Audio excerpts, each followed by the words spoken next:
Mm-hmm. There's a whole chapter on emotion where L. Ron Hubbard speaks on that and how it affects the endocrine system. And, I wanted to say something then, but, I didn't, because I wanted to get to the book so I can give to you what he says. But, and I found that very interesting. I took the most notes from that particular chapter than any other so far. Yes, sir. Because I like to look for, I don't want to say shortcuts, but I like to look for what can help me in the moment. Because when you get right down to it, that's all we have is the moment. And we have to be able to act in the moment in order to survive.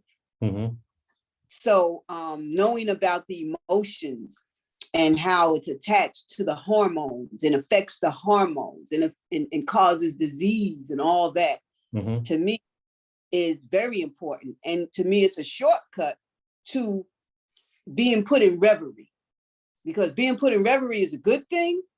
However, being able to act in the moment, to me, is more beneficial. Yes. So how would you say acting in the moment could assist you with regards to your health? Being able to rise above emotions into the thinking of God in the moment, being able to not allow myself to go any further down the tone scale beyond frustration, disappointment, beyond that 2.5, 2.0 level, because that will create start up disease, start me having a headache, it will start me to feel like a headache, because I allow too much stress or pressure to be put on me where I don't have to do that in the moment. Just change my thoughts. If that answers the question. No, that's fine. That's fine. Yeah. Because when we change our thoughts, and it's easy to say, and it takes practice to do it. It does. Changing the thoughts would be the same as changing your perception of something. Yes, sir. And so that's why I look at the science of survival, because it's really an extension of the Dianetics book. Because he talks about Dianetics constantly in this, and he has evolved Dianetics in the science of survival. And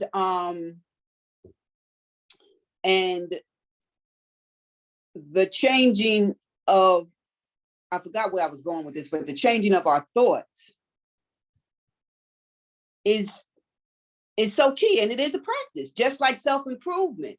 It's a practice. We get the theory part of it and the applicational practice that comes with it, the application. So with same as with self-improvement, with the Dianetics, practice reading it and then practicing it, it helps to aid the individual in surviving. Like what was discussed last week. I think Sister Angela brought it up, that all the auditors were told to handle themselves, make sure whatever weaknesses they have, take care of it. Because if we can't put our own mask on in a plane going down, how are we going to help somebody else put their mask on? That's right.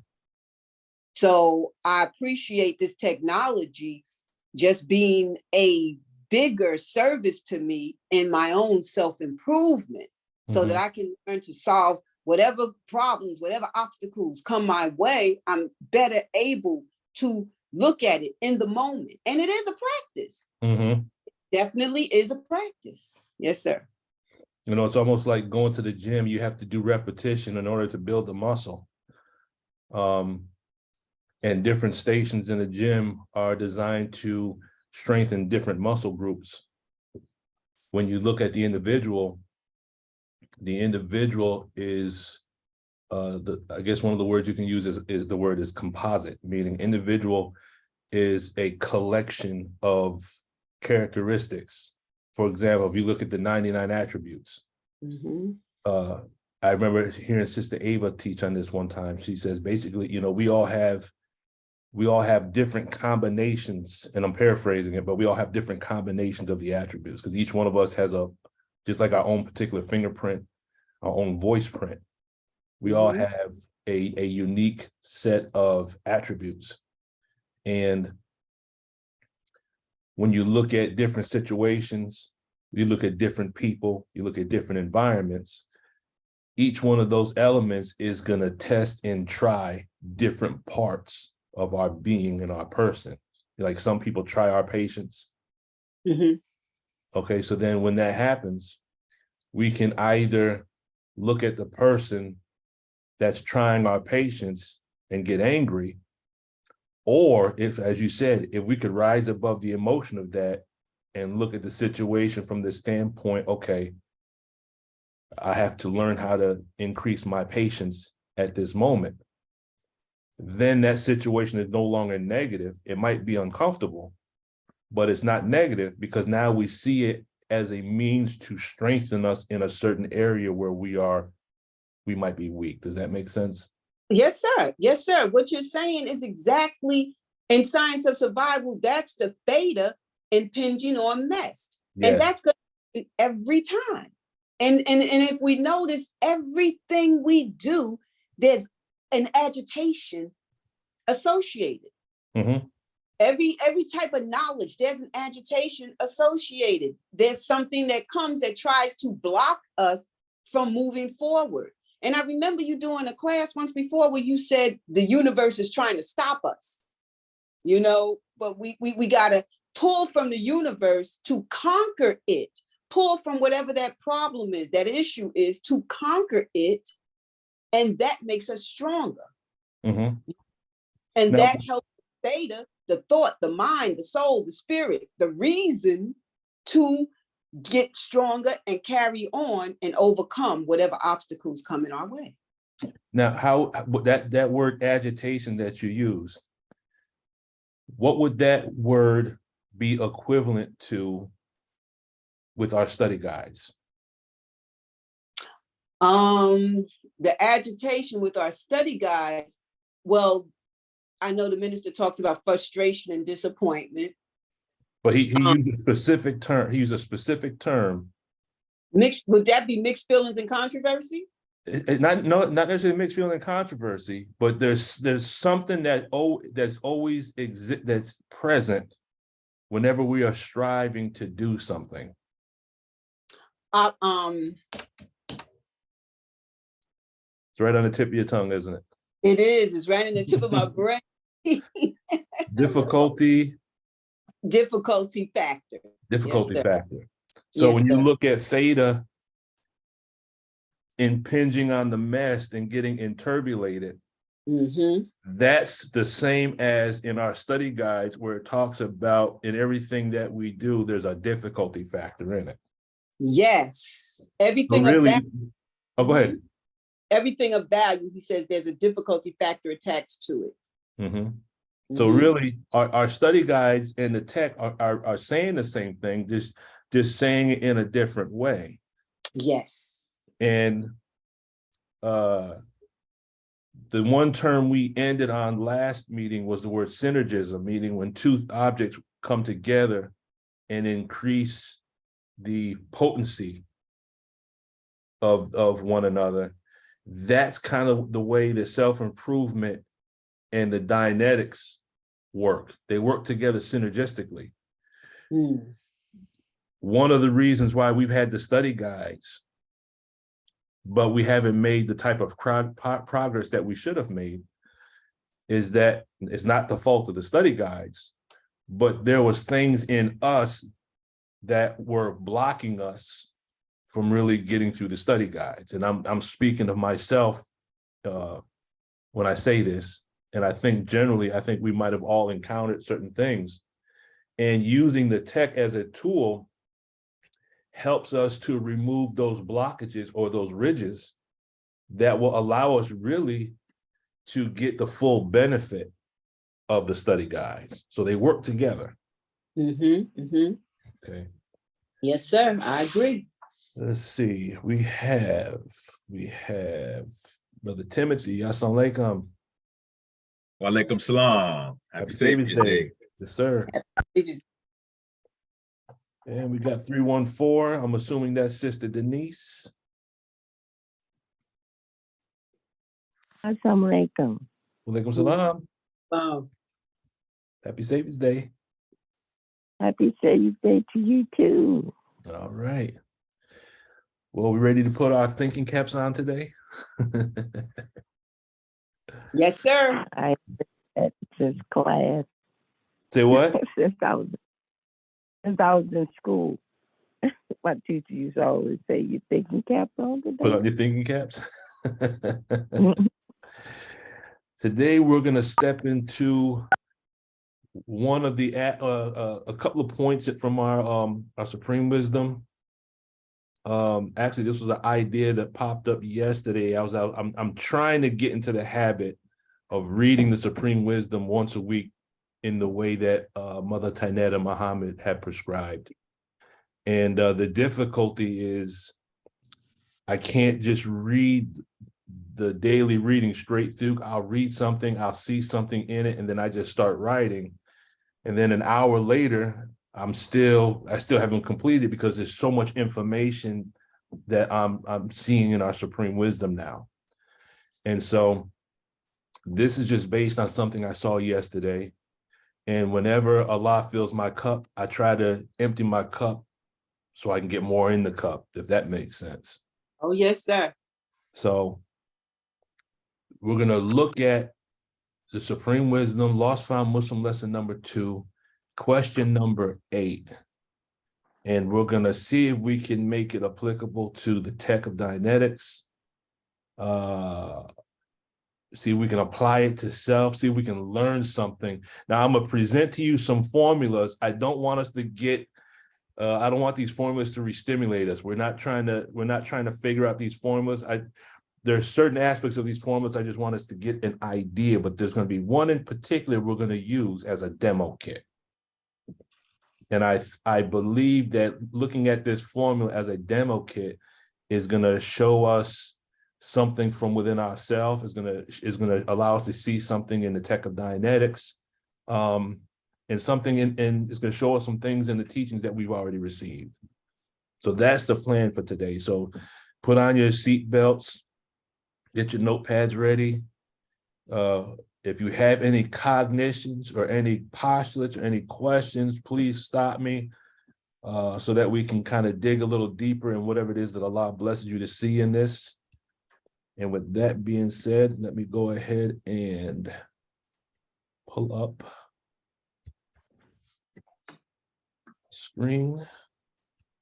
Nope, that's not what I wanted to do. Let's go back to the beginning. Okay, here we are. Now let me remove this. Let me DJ on this other screen over here. Okay, can everyone see my screen? Yes, sir. Okay, you see the attracting power? Yes, sir. Okay, the name is the attracting power, the sun and moon as a demo kit. So we're gonna get a little astronomy today, a little mathematics, a little physics, but we're only gonna hit it on a basic level. I don't want us to, get re-stimulated based on whatever happened to us in our childhood in the classroom. But I do believe we'll be able to extract something worthwhile from this. Now, we've seen this question before, correct?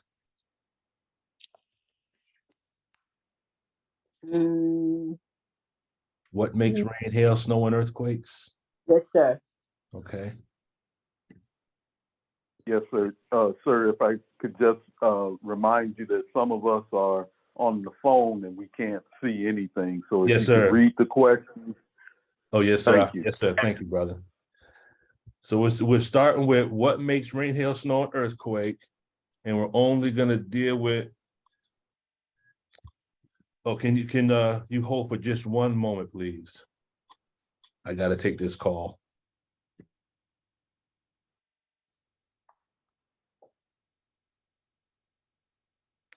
Yes, sir. Sister Tina, while we're waiting for Brother Lukeman, while you were speaking on the connection between science of technology and the Dianetics, it made you spoke directly into what I was thinking about, the rising above emotion part. Yes, sir. And what that gave me was the thought that that is the last thing that the Honorable Minister Louis Farrakhan said in that study guide that we have to overcome before we are able to enter into the thinking of God. So that was just something that occurred to me as you were speaking. All praise is due to Allah. Yes, yes, sir. And that's the science of survival. Yes, ma'am. Yes, ma'am. Thank you. Yes, Science yes. of survival. Yes, sir. And that video, the theology of self, that is going to really give us a bigger clue as to how to get there. Yes, ma'am. Yes, ma'am. Rising above emotion. Do you recall the year that one was? Did they put a year as to when that was delivered? I don't know. I don't recall, but they were still at the final call building. Okay. Yes, ma'am. Okay. Theology of self.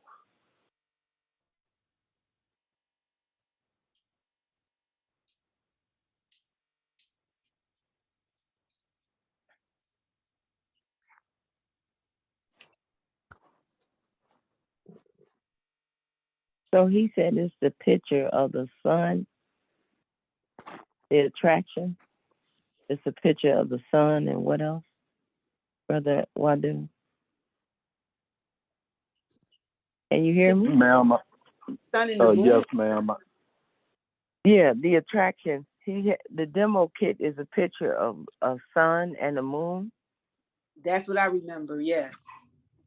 Is it something drawing it like it's attracted to the earth or something?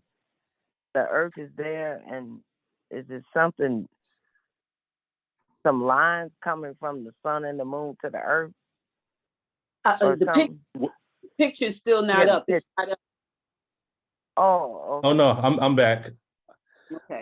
I'm trying to take care of some Savior's Day stuff and make my arrangements so I can get out of here. I got phone calls coming left and right. My apologies, family. Let's get back to it. Let's see here. Okay, here we are. Okay. Sister Shayla's on, Brother Lukman. Assalamu alaikum, Sister Shayla. Wa alaikum salam, everyone. Yes, wa alaikum salam. Happy Savior's Day. Happy Savior's Day to everyone on this call. All right. Almost. So we're starting with what makes rain, hail, snow, and earthquakes. And we're going to use part of our supreme wisdom as a demo kit to get a better understanding of the tech of Dianetics, to learn something about ourselves. And we're going to dig a little deeper into this lesson. But we're only going to deal with 2 points because there's just so much information in this one lesson. We'd be here for hours. So there's only going to be 2 points we're going to cover. The first point is the first part of the answer. The Earth is approximately covered underwater, approximately 3/4 of its surface. The next point is the sun and moon having attracting power on our planet, while our planet making the terrific speed of 1,037 1/3 miles on its way around the sun. we're gonna parse this and see if we can get some information from this that we can use. Contained in these formulae are layers of information. So I'm looking at these two statements from our supreme wisdom, not necessarily as statements. I'm looking at them as formulae, meaning, and it's gonna be made a little more plain as I explain it.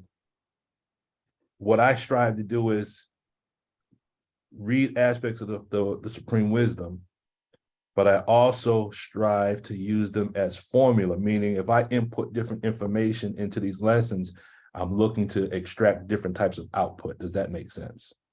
Yes, sir. Okay, and it'll make, if it doesn't, it'll make more sense in a moment.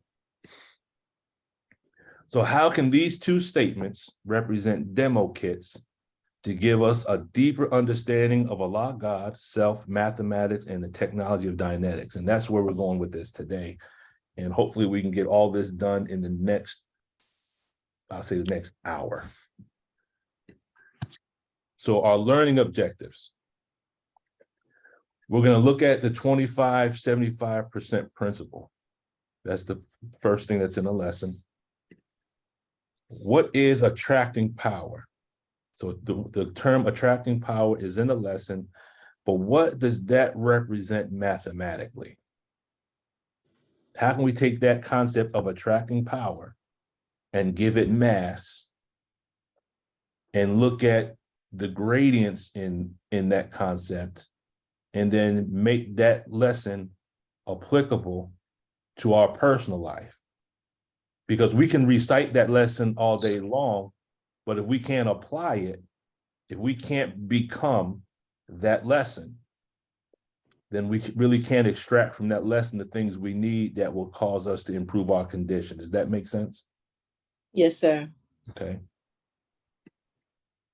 And then what is equation clearing? So I'm gonna review the concept of word clearing real briefly, and then look at a concept called equation clearing. Now, equation clearing is not something that I learned in the Dianetics.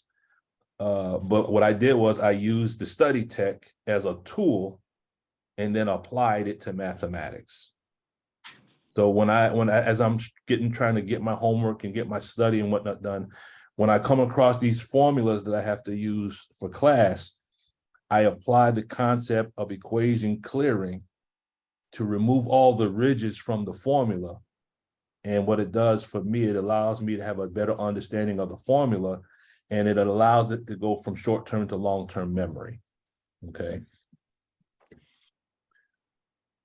So here we have the concept of Earth and the concept of it being covered approximately underwater, okay?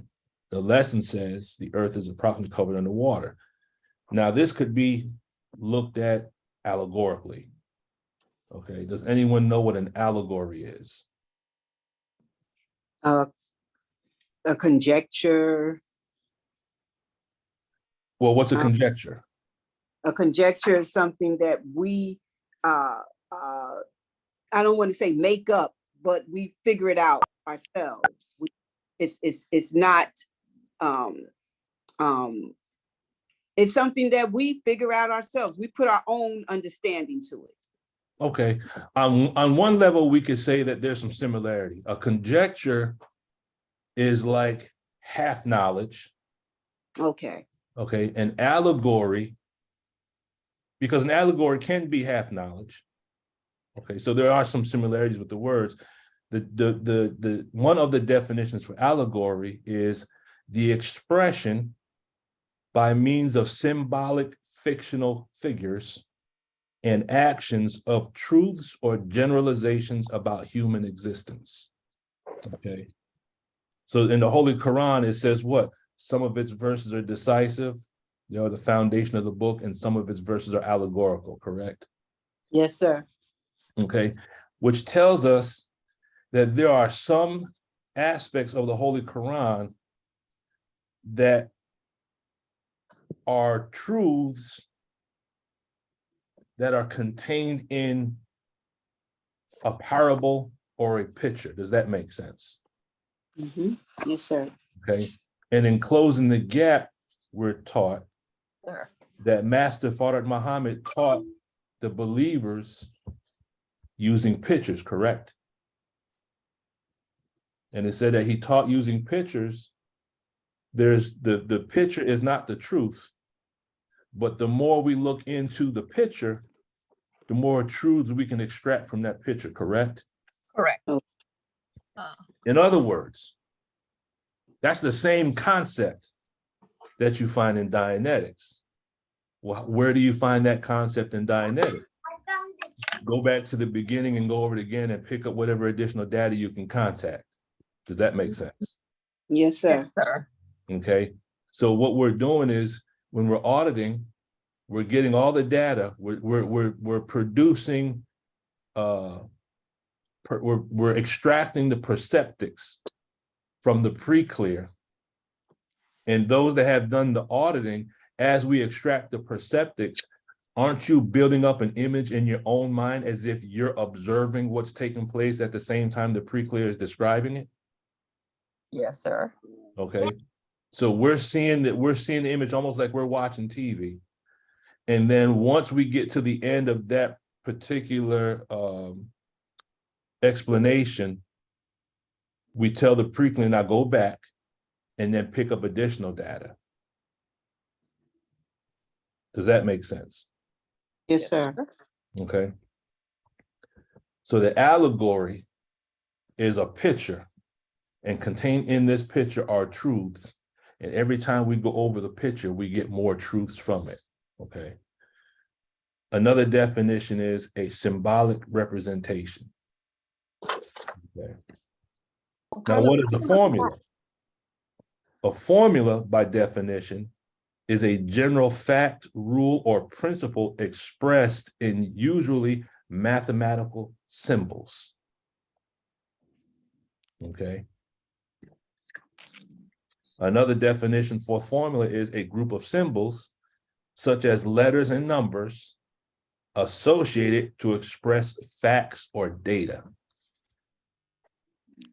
So when you look at these two definitions, can we say that an allegory is similar to a formula?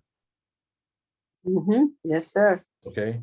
So an allegory, we could say, is a formula that uses fictional figures to represent truths. And we say a formula uses numbers and symbols to represent truths, correct? Yes, sir. So allegories, it could be said on one level, are equivalent formulas. An allegory is a formula in the form of a picture. Does that make sense? Mhm. Go ahead and close this. A little chilly out there. So when we look at the allegories that are contained in the Holy Quran, the concept of allegory given to us in Holy Quran, and we look at the concept of formula that's given to us in mathematics, this is equivalent to what's called a demo kit given to us in the tech of Dianetics or Scientology. Does that make sense? Demo kit. Is everyone flowing with that part?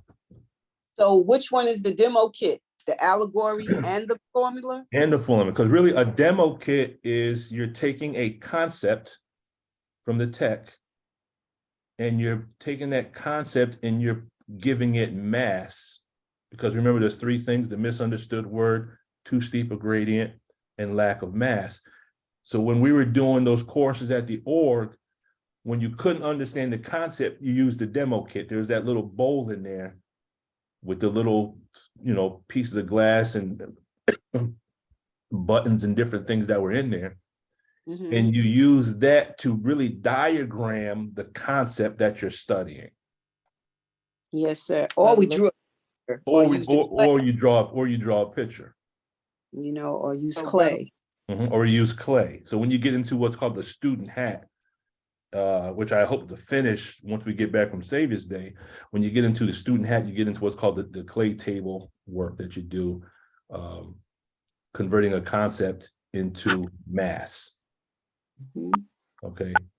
But now when we really look at what the universe really is, if we look at the universe from the perspective of the tech, the universe is a demo kit that Allah uses to teach us different aspects of his existence, aspects of ourself, and generally different truths that we will identify and understand through the study of our mathematical theology, correct? That's So mathematical theology, as given to us in problem number 13, mathematical theology could be seen as a demo kit, correct? Mathematical theology. That's Mhm. right. After learning Islam, which is mathematics, and mathematics is Islam, it stands true. Another way of wording that is that Islam is a demo kit for mathematics, and mathematics is a demo kit for Islam. Okay. So which are you using the question to formulate the mathematical of what makes rain, and is that the formula that you're using, or are you using the answer to that question as the demo kit? We're gonna look at part of the answer. We're gonna look at part of the answer to extract some information from it.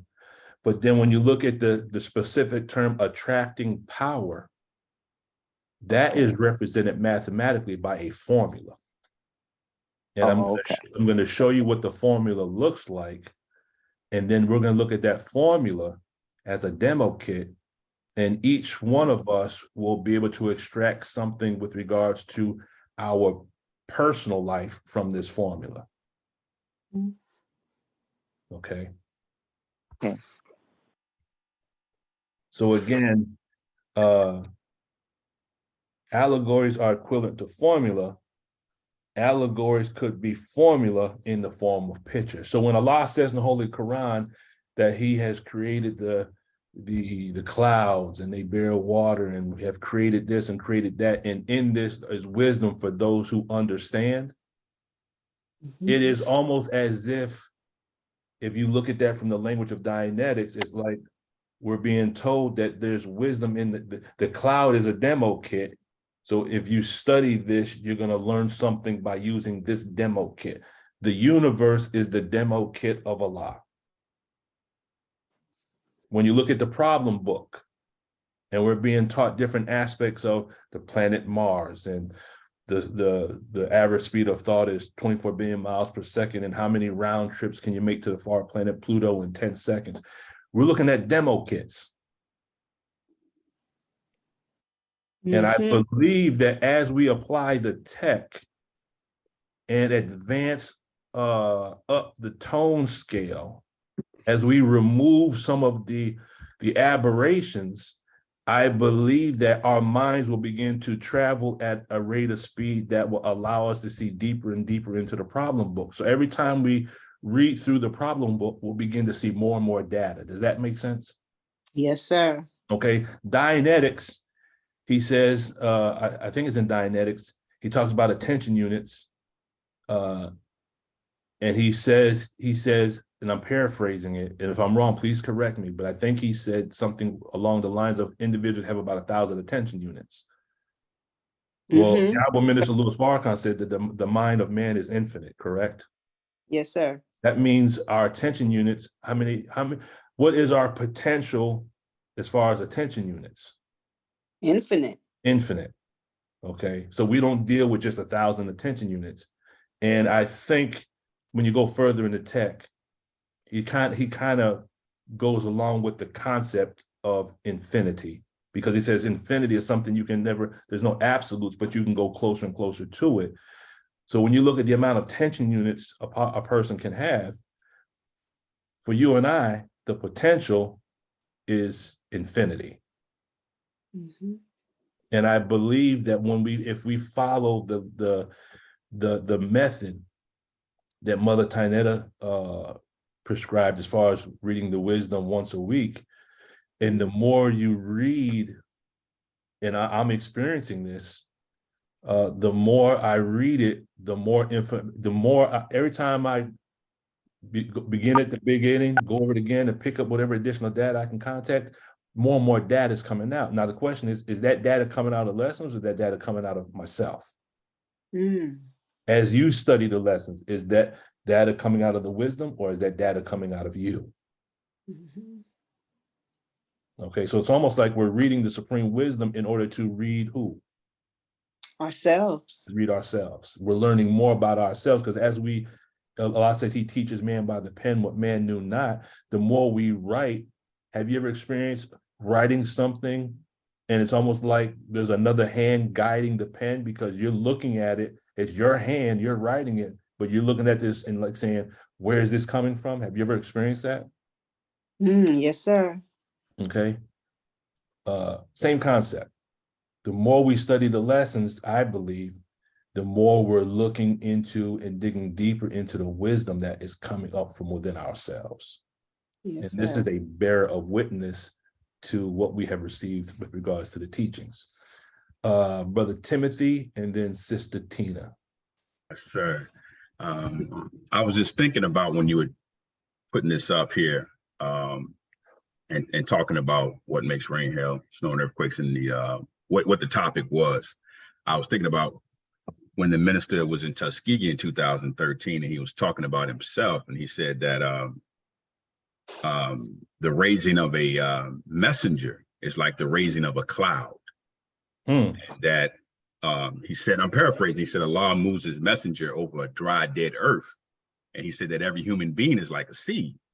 And he said the water never alters what it touches, it only brings out what's within. So it was, this made me think about his words when he seen the seed presentation with Brother Scott and talked about him being a messenger. And that being similar to the raising of a messenger, the raising of a cloud. I gotta go watch that again, brother. That's right there. It's powerful. That water doesn't alter what it touches; it changes what's within. That, brother, that right there. It brings out what's within. It doesn't alter what it touches. What's within. What is within, right? And he, said that every human being is like a seed. Yes, sir. That's powerful right there. That one little statement is like sending a bomb down into the earth and blowing up a mountain, brother. That's powerful. Thank you. All praise due to him. Brother Lukeman, just to interject, sir, you have people in the waiting room, waiting to come into the class.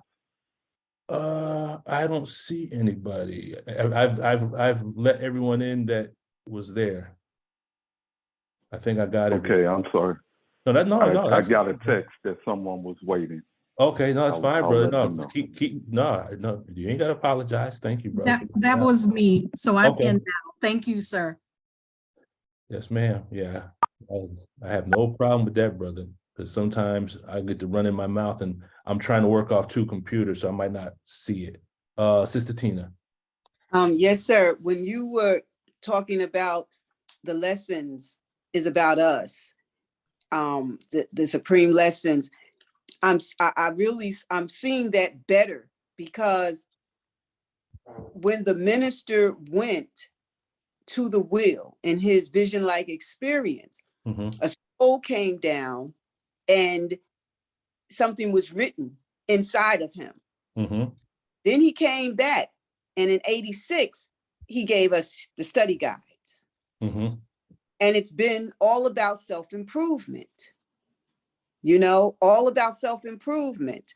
And the technology from L. Ron Hubbard, I'm seeing is a tool for self-improvement.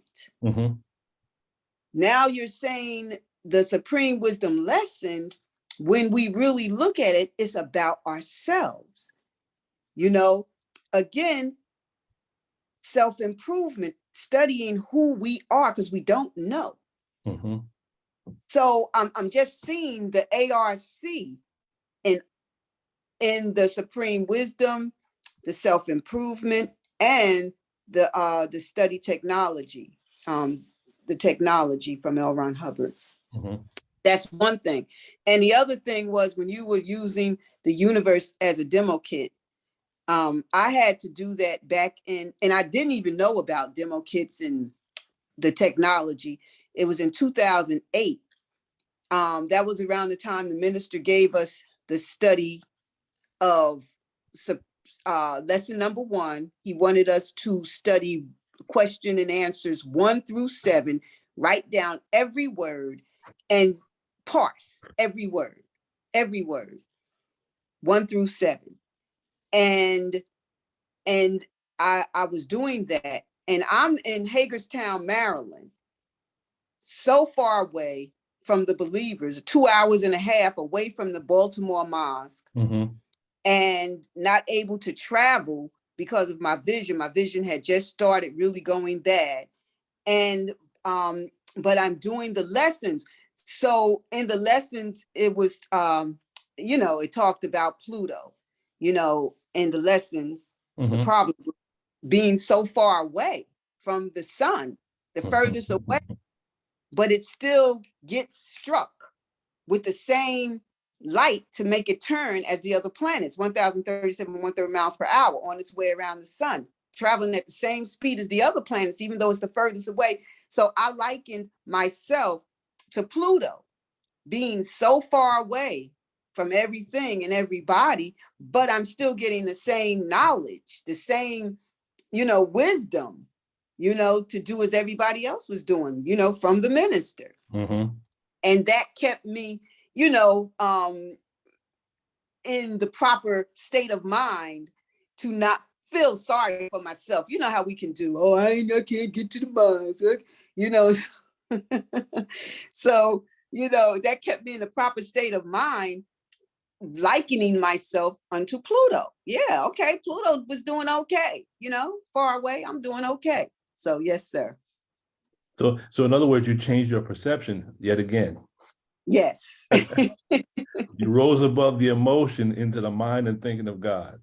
Yes, sir. Using the universe as a demo kit. There yes, you sir. go. Yes, ma'am. Praise be to Allah. So in this lesson, it says that the earth is covered underwater 3/4, correct? Yes, sir. Okay. So if the earth is covered under 3/4 water, then there's 1/4 that's not covered. Can we agree on that? Oh, yes, sir. Okay. So now contained in this was just, as I was reading this, this is what I was blessed to see. Okay, could this teach us that anything that we're studying, the basic level of what we study, and even maybe the basic thing that we happen to understand, actually represents just a small portion, that there's a greater amount of information that's contained under the surface of what we haven't even studied yet. Okay, when you see a picture of an iceberg, however great size that iceberg is sticking out of the water, I can guarantee you the larger portion of that iceberg is where? Underneath the surface. So whatever we think we know, whatever we think we understand, there's a whole nother world that we haven't even touched on yet, correct? Yes, sir. Okay. Now this concept, I just so happened to see this concept in 3 different areas of what I'm studying. And it was as if it was the same concept explained in 3 different ways. Okay. First, I saw this in our problem book. A cracked atom equals 1/10,000 of 1. You've seen that before, correct? Yes, sir. Okay, now what does that mean? I'll give my understanding, and then we can all give our whatever cognitions come to mind, and then let's see if we can build this mother plane together. But when you look at it from the level of cracking an atom, first we were told atoms are protons, neutrons, and electrons. Okay, so then you crack an atom and it has 3 different parts. But the modern technology tells us, when you deal with quantum physics, that there are thousands of particles that are smaller than the proton, the neutron, and the electron. You take the proton is made up of quarks. the neutron is made up of quarks. And they have found particles that are smaller than the protons, smaller than the neutron, and smaller than the electron. So if you crack the atom, and I'm a firm believer that when they stole these lessons back in the 40s, they took these lessons and went to work with them. Does that make sense? Oh, yes, sir. Okay. Because most of their technology, you see, starts to increase after the time period of them getting their hands on these lessons. Yes, that's when they went to the moon. That's when they started building the technology to get to the moon. Exactly. Okay. So when I look at this one little statement, a cracked atom equals 1/10,000 of one, that's found in problem number 6. I look at that from the understanding of, if you take one concept, you start to break open or break it down to the elements of that concept. You can take one concept and you could probably break it down to 3 or 4 different elements. But then if you take each one of those elements and you break those elements down, you're going to learn more. In other words, the more you break down the concept, the more you're going to increase in your knowledge of that concept. Does that make sense? Yes, sir. Okay, you're going to dig a little deeper into the concept. So this is the first place I saw the term 10,000. Okay. L. Ron Hubbard made a statement like this in the Philadelphia Doctor course. He says, from one thing, you can learn 10,000 things. I thought that was interesting. So what does that tell us? That tells us when we think we understand something, if we understand one thing, then there's 9,999 other things that we have yet to even uncover. Does that make sense? Yes, sir. Okay. And that reminds me of something that the minister has said many times. He says, you can take all your knowledge and put it on the head of a pin, and there's still going to be room to run around on the head of that pin, right? Yes, sir. And that's teaching us that what we think we know, we really don't know. There's more that we don't know than what we think we know. Does that make sense? Yes, sir. Okay. And then again, I happen to be going through another book. And this book is called The Martial Artist's Book of 5 Rings. There's a book called The Book of 5 Rings, written by Miyamoto Musashi, which is a book on, it's really a book on strategy with regards to the use of swords. But it's a very spiritual book. It's a great book to read. And in this book, it says that to know 10,000 things, know one well. So you see, they're kind of all saying the same thing, correct? Yes, sir. And it's very humbling, because that tells us the one thing we think we know doesn't really mean that we know. We could just be a jackass carrying books, correct? Yes, sir. Okay. So in other words, the earth is covered 3/4 underwater. So whatever we're studying, if we go under the surface or we keep digging, we're going to find more and more information. Does that make sense up to this point? Yes, sir. Go back for more data. Go back for more data, pick up whatever additional data you can contact. Exactly. How many of us have we've gone through many Ramadans, and every Ramadan we come across a verse in Holy Quran. It's like someone slipped this new verse because we haven't seen that verse before. Yes, sir. So we've experienced that, correct? Okay. So now, sir, if I may ask a question. Oh, yes, sir. Go ahead, Brother Wadu. As sister was just speaking, and the earlier conversation dealt with attention units and picking up more data, more data, then my question is, does that indicate that, as you said, we have more than 1,000 attention units, but we are only able to focus on one particular thing at any given moment, whereas our capacity and ability to focus on multiple things we have not yet explored? That's one way of looking at it. Okay. That's definitely one way of looking at it. So what you're saying is based on that, for us just to focus on one thing, it is possible for us to multitask if we evolve to that point, correct? Yes, sir. Yes, sir.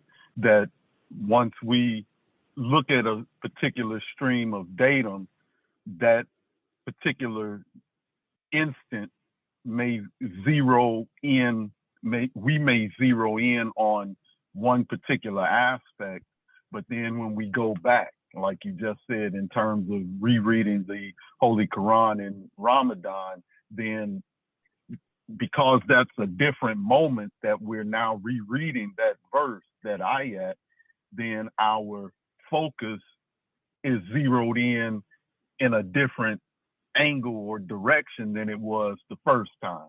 And Yes, so sir. we're able to extract more data units. Mm-hmm.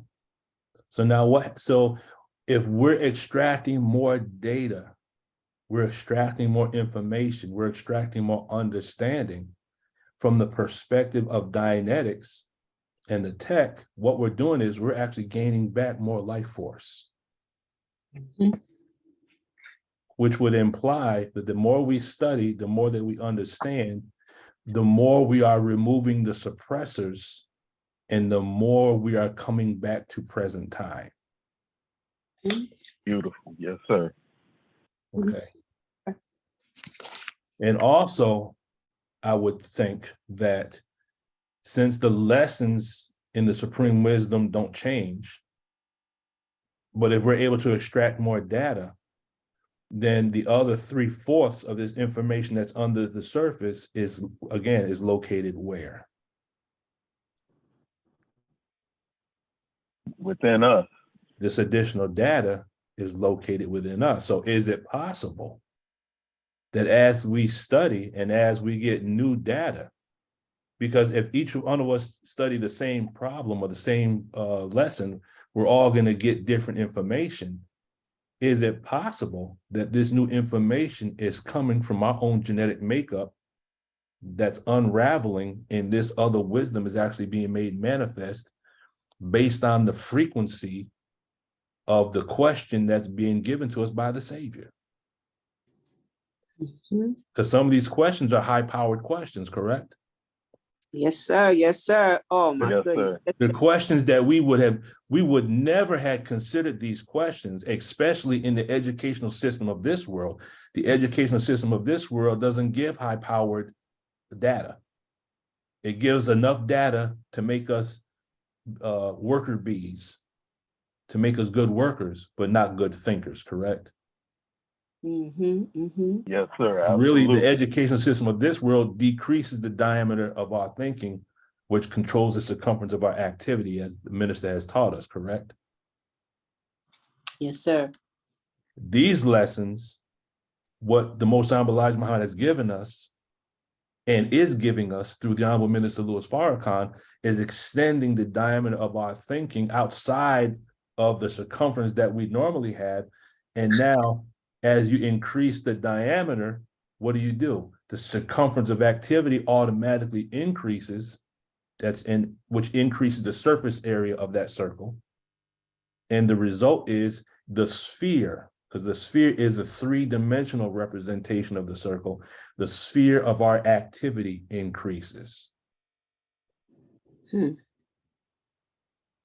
That is why the supreme wisdom is so important, but that is also why the Dianetics is so important, because we've had the supreme wisdom, but our own ridges and our own blockages have been blocking us, putting our own foot in our own way, as the minister has taught, correct? Yes, sir. Okay. So the goal is we want to remove these ridges. So now let's look at the Earth's rotation. The word rotation means to revolve. It also means to turn over at length in one's brain or one's mind. Okay, so we could say it also means to ponder, to contemplate, to think about, correct? Yes, sir. Which is why word clearing is so important, because when we see the other meanings of words, now we can start to look at different aspects of information and then extract other data from it. So now we look at the sun draws the water up into the earth's rotation. We look at this as we look at a formula. Okay, so this, if we say the sun represents the mind, could we say the sun represents the mind? Yes, sir. Okay, Yes, so sir. if the sun represents the mind, and if water represents information, and the earth's rotation represents the concept of contemplation or study, then that picture, L. Ron Hubbard would use the term mock-up. Now we mock up in our mind a picture of the sun drawing the water up into the earth's rotation, which is called gravitation, and a fine mist that the naked eye can hardly detect, could be a picture allegorically that represents that the more we study, we actually accumulate data in a way that we really don't see the accumulation, but then we have an aha moment where something hits us in such a way, we're like, oh, I understand this. Here's my cognition. We've had that before, right? Yes, sir. Okay, that cognition is the water distilling back based on the temperature of the current of the air that it was in, correct? Mm-hmm. Yes, sir. So yes, now sir. this lesson becomes a demo kit that shows us how the mind works. Mm-hmm. And the more we go through that lesson, we go back to the beginning, we go over it again, we pick up whatever additional data we contact. What happens is this lesson becomes a type of straight wire. Mm-hmm. We begin to get more data. And as we get more data, as we're talking about this lesson in particular, what's happening to your tone? Going up, up, up. Right? Yeah, I wanna give my cognition, but I'll wait. Go ahead. Give the cognition. That's important. The cognition on the atom, the one cracked atom. Can you read that? One cracked atom? Mm-hmm. What about? Can you just read that sentence? The one cracked atom. We crack the atom into one. The one cracked atom is 1/10,000 of one. Yeah, what I see in that, what I really saw in that when I looked at it and see it more even now, is that we're the cracked atom because we've been cracked. Like Humpty Dumpty fell off the wall. Humpty Dumpty had a great fall. Mm-hmm. We've been cracked, and only God can put us back together. So we're the cracked atom. Our minds have been cracked, and all of our wisdom, knowledge, and understanding just oozed out. Mm-hmm. So Satan can put in what he wanted. So one cracked atom equals 1/10. So 1/10, when you write it down, it's 1/10,000, right? That's exactly right. 1/10,000 equals 1. So you got the 1 on the right, the 1 on the top, and the 10,000, which has a 1 on the left with 4 zeros. So, and 4 foundation, is foundation. So in the scriptures, it talks about the 10,000 saints. Mm-hmm. Is that correct? So you have 1 at the head of 10,000. 1 at the head of 10,000. So that's the 1 on the top, at the head of 10,000 on the bottom. Mm-hmm. And then the minister talked about 10,000 fearless. Yes, 10,000 fearless. Okay. So we are being made, that cracked atom that's been broken, destroyed. We are the same as that 1. We're equal to not equal to that 1, but we can be made into that 1. Mm-hmm. If we allow the 1 on the top to get us there. Yes, ma'am. Yeah. That's what I see in that. That's a great cognition. Thank you for that. Praise be to Allah. Praise be to Allah. Okay. Let's look at the sun for a quick second. Can we say the sun represents light, life, and power? Yes, sir. Okay. Can we say that theta, the life static, represents life, light, and power? Yes, sir. That's the thought. Okay, so that's thought. Okay. So then if you take these terms and we look at the concept in our lesson and as a formula, and we input this data, we could say, as we said, the sun draws the water up into the earth's rotation. We could say that the mind, the theta or the life force, draws knowledge up into the brain in order for it to be studied or contemplated. Could we say that? Yes, sir. Okay. But now let's look at the sun and moon now, because both have attracting power. The sun gives light, life, and power. The moon reflects that light, correct? Yes, sir. Okay. Now I've heard the Honorable Minister Louis Farrakhan make this statement. He says that the sun grows the vegetation and the moon ripens it. So both play a part.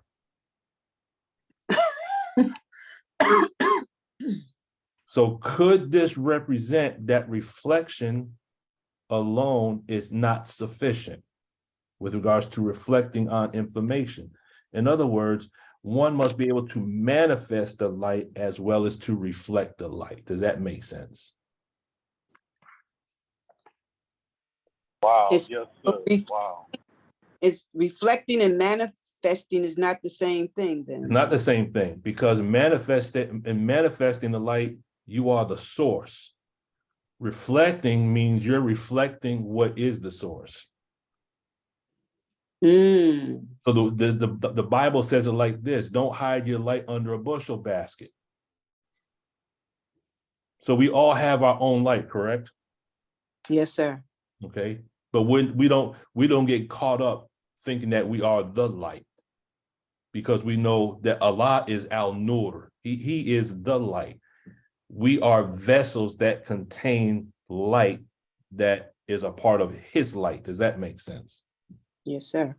Okay, so Yes, we have sir. to be able to reflect the light, okay, because we reflect, if the Honorable Minister Louis Farrakhan is a life-giving sun that represents the two that backs him, then we reflect his light. But then we also, because in the absence of the minister, what do we have to do? We have to find the light within ourselves to get us through the dark time, correct? Yes, sir. Okay. Is this all making sense? Oh, yes, sir. To me. Yes, sir. So we must be a light to be a bearer witness of the light. Yes? Yes, sir. Okay. Here we get into the attracting power.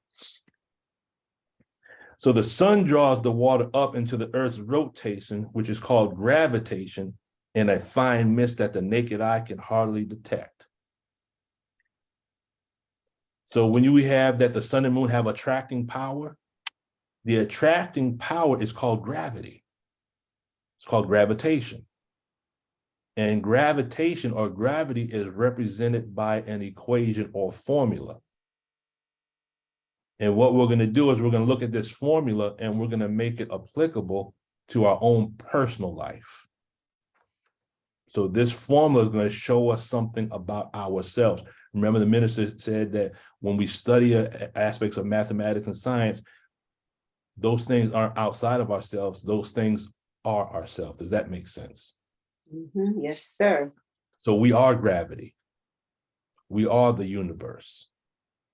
We are the solar system. All these things are present as demo kits to teach us things about ourselves. So here's just now, I'm going to show you these formulas. Don't let these formulas re-stimulate you, okay? I don't fully understand all these formulas, but there's a phrase that comes with each formula. I want us to focus on the phrase, but not the formula, okay? Again, I don't fully understand all these formulas, okay? This one we've seen before, right? E equals MC squared. Yes, sir. Okay, now don't Yes, focus sir. on the formula. focus on the statement. This formula says basically the faster that you move, the heavier you get. How can we use that as far as our own personal life? Look at the concept and see if you can pull up a cognition from that. The faster you move, the heavier you get. What does the word heavy mean? For the look, man, for me right now, it's meaning overweight, fat. Okay. We don't want to look at it from that context. Okay. Okay. That's what, If someone said, yo, the minister, what he said was heavy. full of wisdom. It heavy meaning there is wisdom to be uncovered, discover, Okay. and draw from. It was heavy. It was infinite wisdom that I have to pull on. Okay. Sister Deborah, I see your hand up.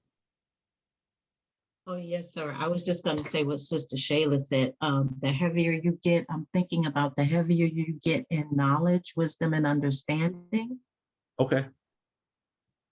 Because that word heavy, we're going to look at it from both perspectives. I'm glad Sister Shayla came at it from that angle, because we're going to address that. But being heavy in knowledge, wisdom, and understanding, we're going to address that as well. But when I saw this, the heavier you get, the faster you move, I thought about fast moving, quick thinking, right down to the modern times. And the faster we move in our study, in our application, the heavier we become, meaning we become heavy in knowledge, wisdom, and understanding because we're fast moving and quick thinking. Does that make sense? Yes. Okay. Okay. So can you see how a formula, now, if we actually went into the mathematics of this, we would get more data, but we don't have the time to do that. But you understand the concept that a formula can actually teach. When I was blessed to teach in the school system, I couldn't teach Islam, but the Most High Elijah Muhammad said, when you give a baby a bottle, you put some Islam in it. So what I did was I taught what was called life lessons. So I was able to teach this, but I didn't teach it under the title of Islam. I gave it to the students in the form of what's called life lessons. Does that make sense? Yes. Okay. Yes, sir. Next formula. Again, don't let the formula throw you. I don't fully understand this formula. I'm just looking at the statement. Opposite charges attract, similar charges repel. That's what that formula is saying. Now, where do we see this at? Like attract and like repel. Okay, Lost Found Muslim lesson number 2, right? Right. Okay. Okay. I'm going to just see Dr. Edna. Next formula. Okay. Don't let the formula throw you. I don't even understand the formula itself. I'm looking at the quote underneath it. Information entering black holes are lost forever. Any cognitions from that? I'll give you an example. What comes to my mind? Don't cast pearls before swine. Hmm.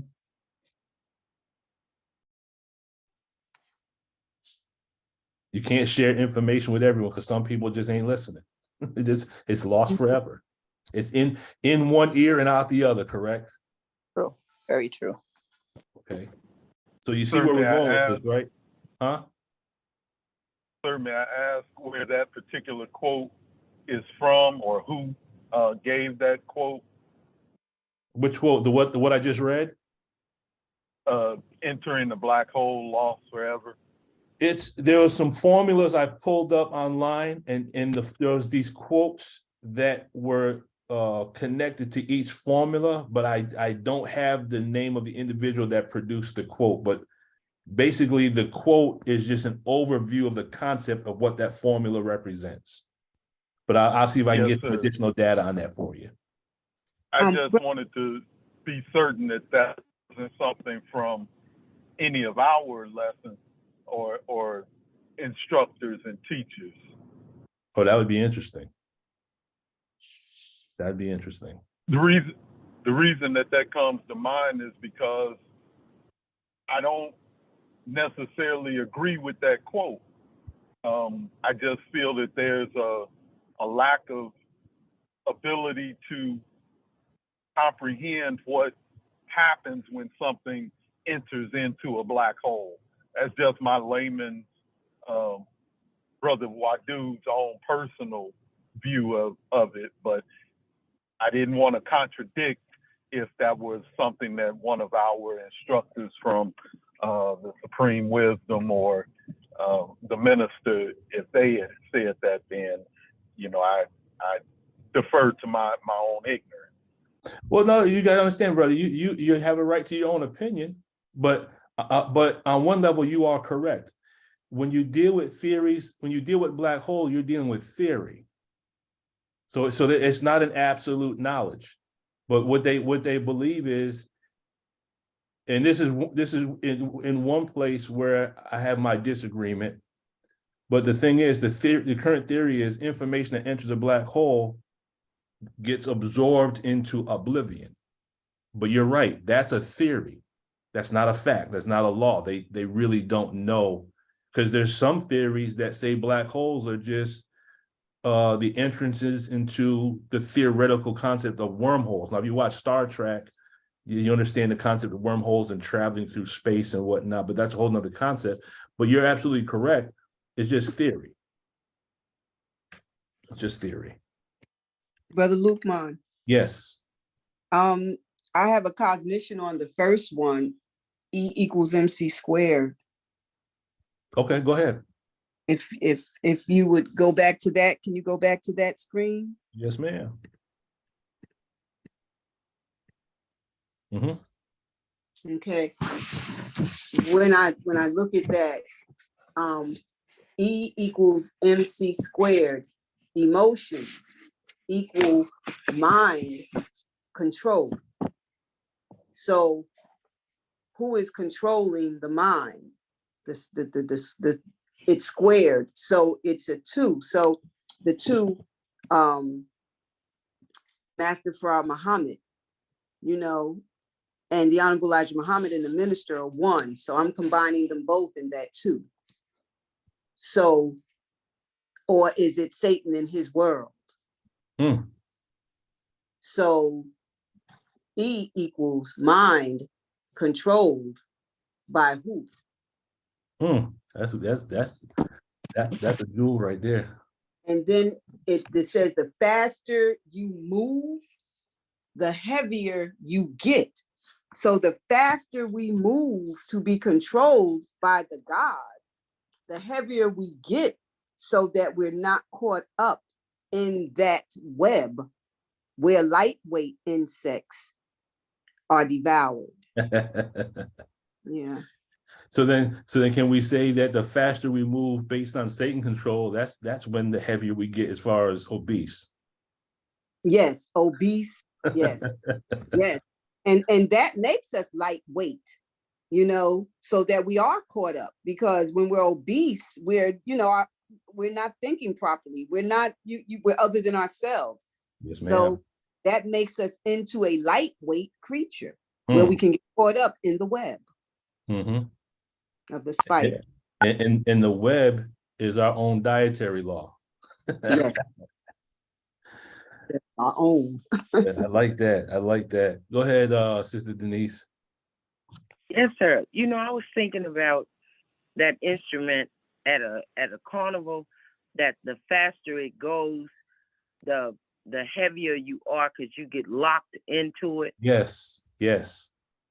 And that's what I was thinking about, and as far as the black hole, because it holds you, it holds you there. And then I thought about triple darkness and how if something goes into a black hole, it absorbs it, and they finding out something about the black hole now, but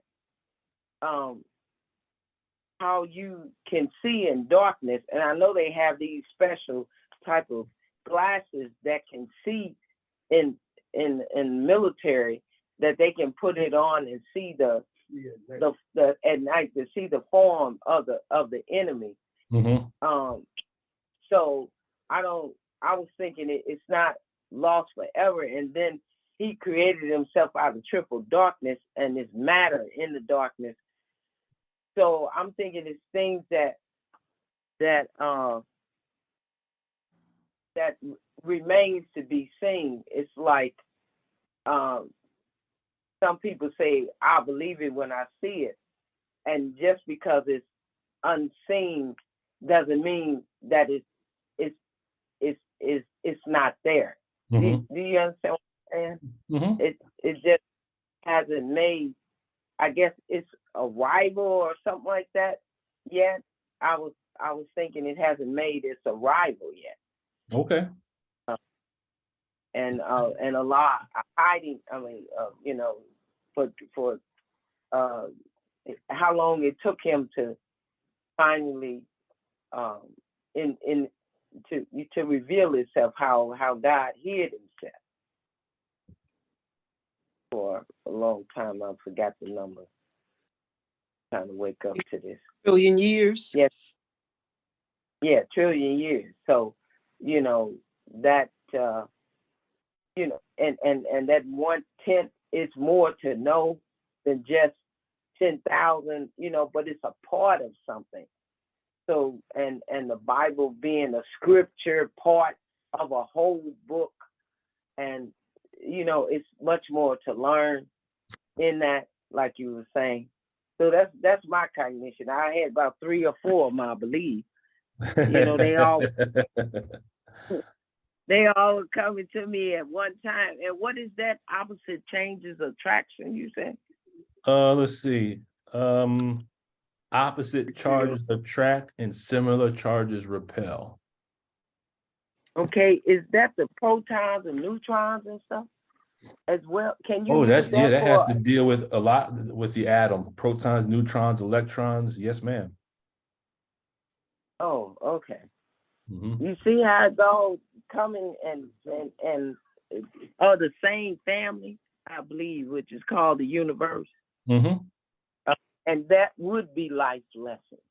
Everything that we're talking about right now would be how you can apply it to your life. Yes, sir. That's my cognition. It was all coming at one time. I had to get it out of my head, and I forgot the name of that book that you said, the Marshall. The book of 5 rings. 5 rings. It's called the martial artist's book of 5 rings. Are you saying RING rings? Yes, ma'am. RINGS, book of 5 rings. Oh, okay. The book of 5. Very good book to read. But now, as you're speaking, a concept comes to mind, and this might be a topic that we'll use for after Savior's Day, and it's dealing with this is something I taught years ago, but it just came back to memory just now, using the life cycle of the sun to show us how we go from belief to disbelief and to death. You can see that the life cycle of a believer and a hypocrite in the life cycle of the sun. And I'll give you this one example. If you look at the black hole is actually at the end of the life cycle of the sun. And if a black hole represents a concept where it absorbs and swallows everything that comes within its vicinity, then what would the black hole represent if it was a person?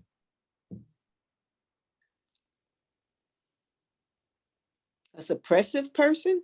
Ooh, why? Because that person makes you not to believe in yourself enough to become yourself. So you become them, what they want you to be. Okay, that's one way of looking at it. I was looking at it from the perspective of you begin to just swallow everything without questioning anything. So we become a black hole. We start eating everything, watching TV. We just accept everything without question.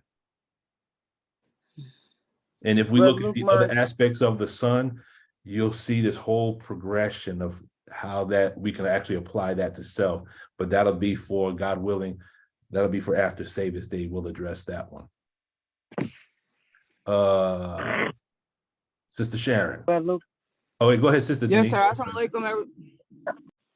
go ahead. Oh, go ahead. Go ahead. One of y'all go. Yes, sir. I was just the lesson says, do not let me catch you weighing other than yourself. Mm-hmm. So, and I was thinking about the mental weight. The physical weight, you can see it. It could be 5 pounds, 50 pounds, or 100 pounds. But the mental weight is what you can't see it. Well, you eventually see it because it'll sort of affecting your actions and things like that. But the mental weight, when you don't get it off, and then it's more mental weight that comes and keep coming, and then you end up having a breakdown, because your nerves can't take all of that at one time, and whatever the remedy, the formula is to get rid of it. We got to do some minuses, or balances, so it don't take you under. And like you were saying, that you go into this hole, and which is called depression, and you go in there, and you have to do all kind of stuff to bring yourself out of it, because you can't. First of all, you can't believe I'm depressed. No, or the minister gone, and it ain't like it used to. When we, you start reminiscing, and you go further into depression. Mm-hmm. Yes, sir. Yes, ma'am. Thank you. Thank you. That's what it's a tape called "We Are Overcomers," and where the minister did, and he talks about that gravitational pull just constantly pulling you down, and he was talking about a rocket. That we have to have like a rocket that shoots a booster that shoots us back up, because we'll find ourselves going down and down, and then pull gravity, and then next thing you know, like you say, we start watching TV, eating a bucket of ice cream and chicken along with that, Chicken and ice cream. Like, you know what I'm saying? Like, I'm in my sorrows, but I'm in my happy time too. At the same time, and both of them killing you. Exactly. So that's what I was thinking. Yes, and I'm sorry that sister can go. I had to get it out. Thank you, Sister Denise. Go ahead, Sister Sharon. Yes, sir. Assalamualaikum. Happy Savior's Day, everyone. Happy Savior's Day. Praise be to Allah. Sister Tina mentioned the suppressive person and just the personality of that person. I remember doing one of the many courses on the suppressive, and what came up in my mind was hypnotism, and how we were hypnotized by the Caucasian, being born here and enslaved, and they extracted out of us our light and put in our minds what they wanted us to believe other than ourselves. And the Honorable Elijah Muhammad said our brains were created to think right. So although we knew it was wrong, we were made to accept it. We were hypnotized into that. And speaking about you mentioned the sun, the black hole being the end of the light of the sun. That's the end of the life cycle of the sun. Yes, sir. So the movie, I was thinking about this the other day, also yesterday, with the movie Get Out, how they block the light from our minds to input or impart their minds in us, and that darkness was there. And in the movie, whenever they saw a spark of light, it brought them back to who they were originally. Brought them back to present time, right? Yes, sir. So speaking of this black hole and that suppressive person, if we're not careful, we will allow them to hypnotize us with their suppressiveness. Mm. And the Honorable Minister Louis Farrakhan said, wherever he go, he carried his own atmosphere with him. He carried the light of the world with him. And we have to, or I have to have that same mentality. And you can feel when a suppressive person come upon you. The energy just changed in a room. Your energy changed. They could bring you all the way down within seconds. If you're not aware, always on your post, paying attention, walking your post in a perfect manner, keeping always on the alert. And we have to know how to get up out of certain situations, but that being hypnotized, that came up in my mind, that darkness, that suppressiveness. So I wanted to add more, but I'm driving, so Okay. Thank you for letting me share. No, thank you for sharing, and be careful while you're driving.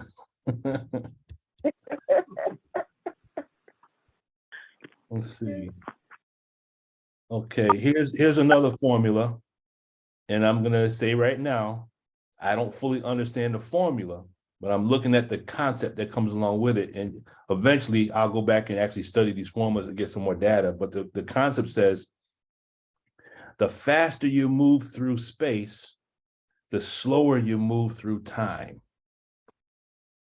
Can we extract anything from that one? Can you repeat that? The faster you move through space, the slower you move through time.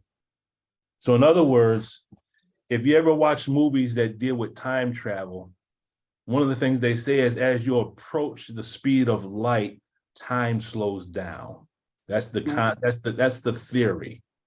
As you increase your velocity through space, time slows down. So if you look at a good movie to watch is Interstellar with what's that guy?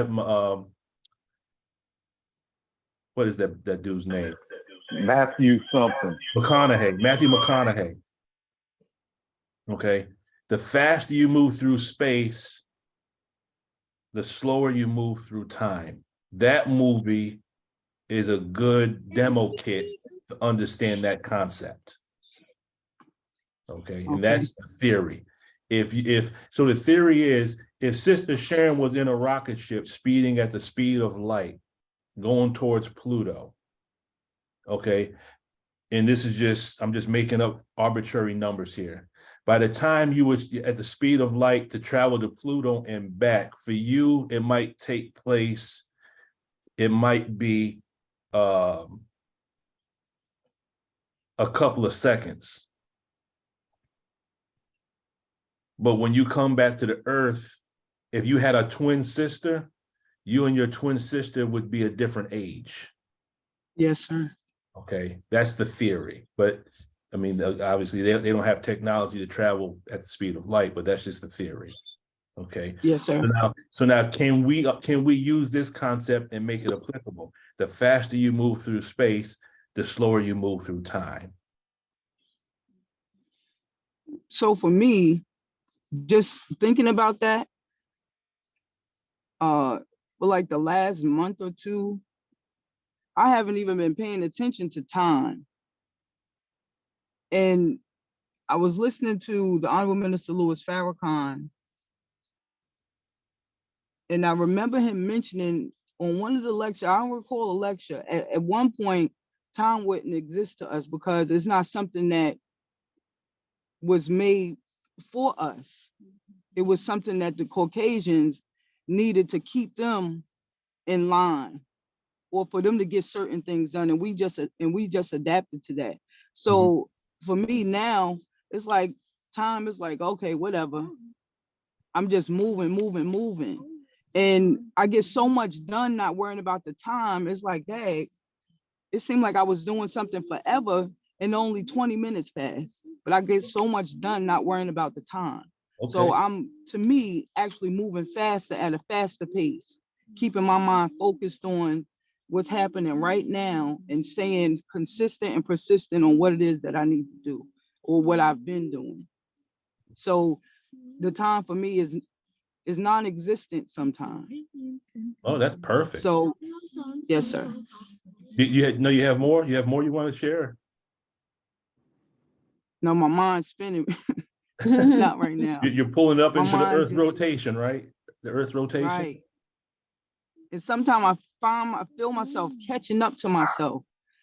And I had a conversation with Sister Angela, and we've been like having the same thoughts, and we'll call each other. It's like, well, listen to this. I was just about to call you, or we'll text each other something. And it's like, wow. So just the time, and Mother Tanetta talked about at a certain point, we'll all be on the same wavelength where the time wouldn't be a factor. So, yeah. When I'm hearing these cognitions, I'm getting goosebumps because these are things we're thinking about. You know, if students were allowed to think on this level in school, I don't think you'd have all the crazy stuff going on in school. The youth of today, their minds are designed to think on higher frequencies, but the educational system has castrated their thinking. Now that's where meditation comes into play. Uh-huh. And my youngest son, I apologize, you all. My youngest son, I just put them back in school physically. And my youngest son, he does the work so fast and he sits still, like, I'm bored. And I let the director know and the teachers at some point during the day, he meditates. He does his work and he's like, Ma, I need to meditate. Or he'll just go into his meditation himself. So he slows his mind down. He slows time down for himself. And they're like, you know, he can't do that. And I'm like, yeah, he has to do that. He finishes the work so fast in his spelling test. The teacher's still on the first word and he's finished the whole spelling test. The math, he's like, I'm done. And they'll give him something else to do. He's done. So I just see everything just falling into place. And not just with the youngest son, but he's only 5 years old. And it's a lot. It's a lot. No, I understand it. And here's why what you said is so relevant. Why do you see individuals glued to their cell phones so much right now? They don't have the ability to slow down their thinking. That's one reason. If the internet were to go off right now, you know, the suicide rate would probably increase. People would lose their mind. People would lose their mind, which is why prayer is so important, because we need definite times throughout the day where we stop what we're doing and slow down and put everything down and find that quiet time. Now, I say that not because I've mastered it, because I'm guilty of the same thing. I have a very hard time slowing because my mind is always doing this. Right. I'm sitting there, I'm driving, but I'm thinking about an equation.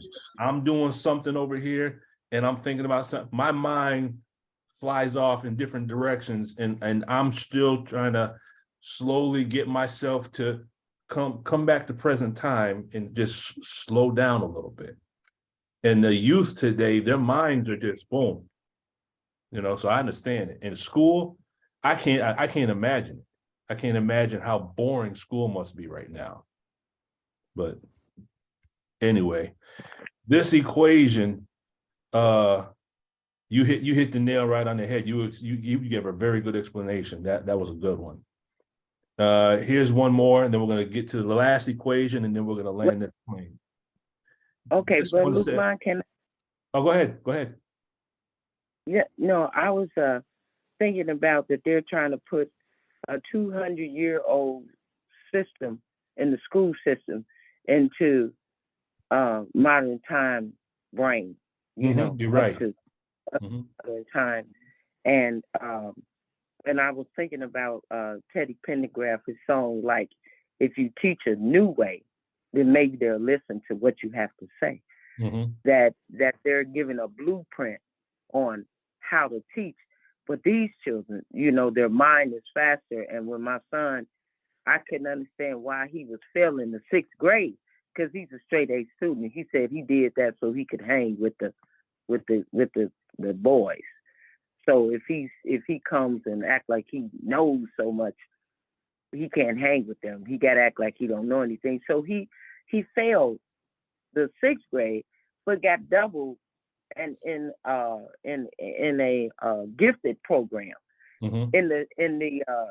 So he doubled up, and the counselor said he needs challenges. This is too slow. This system is too slow for him.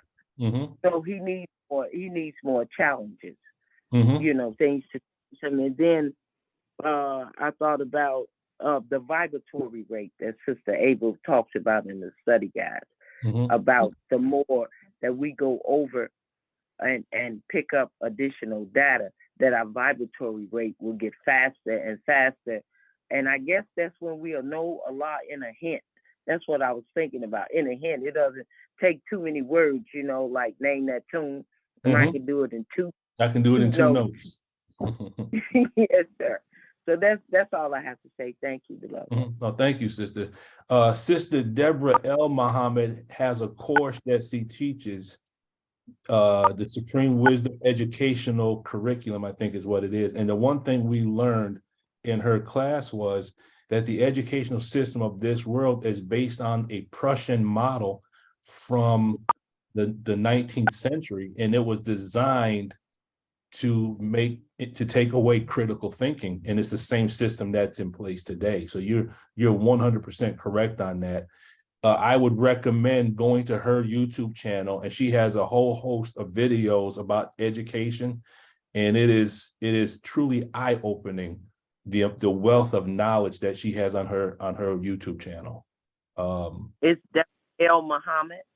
Deborah L. Muhammad, but the YouTube channel is Supreme Wisdom Educational Curriculum, I think is what it is, SWEC. She has she has a large amount of videos by Brother Jabril, Mother Tinetta, the Honorable Minister Louis Farrakhan, dealing with the education and educational system, and it's phenomenal. Sister Tina, go ahead. Yes, sir. That the faster you move through space, the slower you move through time. Yes. I see it somewhat like Sister Sharon had said, because I find the more attention units I gain back, the more I get done. And the time has not even passed by. I get more done. Like if I stay up for prayer, after prayer, and I start my reading, start my studying, I get a whole lot done. And and it's not even 12 o'clock yet. It's not even, it won't even be 12 o'clock yet. It won't even be 10 o'clock yet. I have looked at my watch, and it wasn't my clock, and it wasn't even 10 o'clock yet. I said, wow, I got a lot done in that little bit of time. So it makes me think of that. And perhaps, oh, go ahead, I'm sorry. Because I looked up space. I looked up the definition of space, and some of the synonyms of space is distance, area, and volume. So, well, not synonyms, but they have the meanings. Yes, sir. Okay. Maybe at a future time, we'll dig deeper into each one of these formulas, and we'll parse through it, see if we can get some more data. That's a thought that comes to my mind already. But what you have shared and what Sister Sharon have shared specifically with that one has actually given me some insights into that formula as well. This other formula, and then we're going to actually move to the specific formula we're going to deal with. This formula says the tendency to move from order to disorder increases as time progresses. Anyone have any cognitions on that one?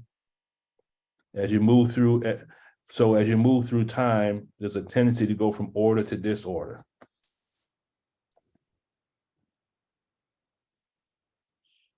Nothing? That's the same formula as before, isn't it? This is a different formula. The tendency to move from order to disorder increases as time progresses. In other words, as we travel through time, if we start out with order, as we progress through time, there is the potential to increase in disorder. No cognitions, we'll move to the next one. I'll let that marinate. I'm a cognition. Hold on. Huh? Why is that? It's because time's slowing you down? It's just a formula, and this is a quote that's with the formula. Okay. And the overall concept of the formula states that the tendency to move from order to disorder increases as time progresses. Think about the bedroom and kitchen. At one moment we take time and we straighten everything out, but as time increases, don't we go from order to disorder?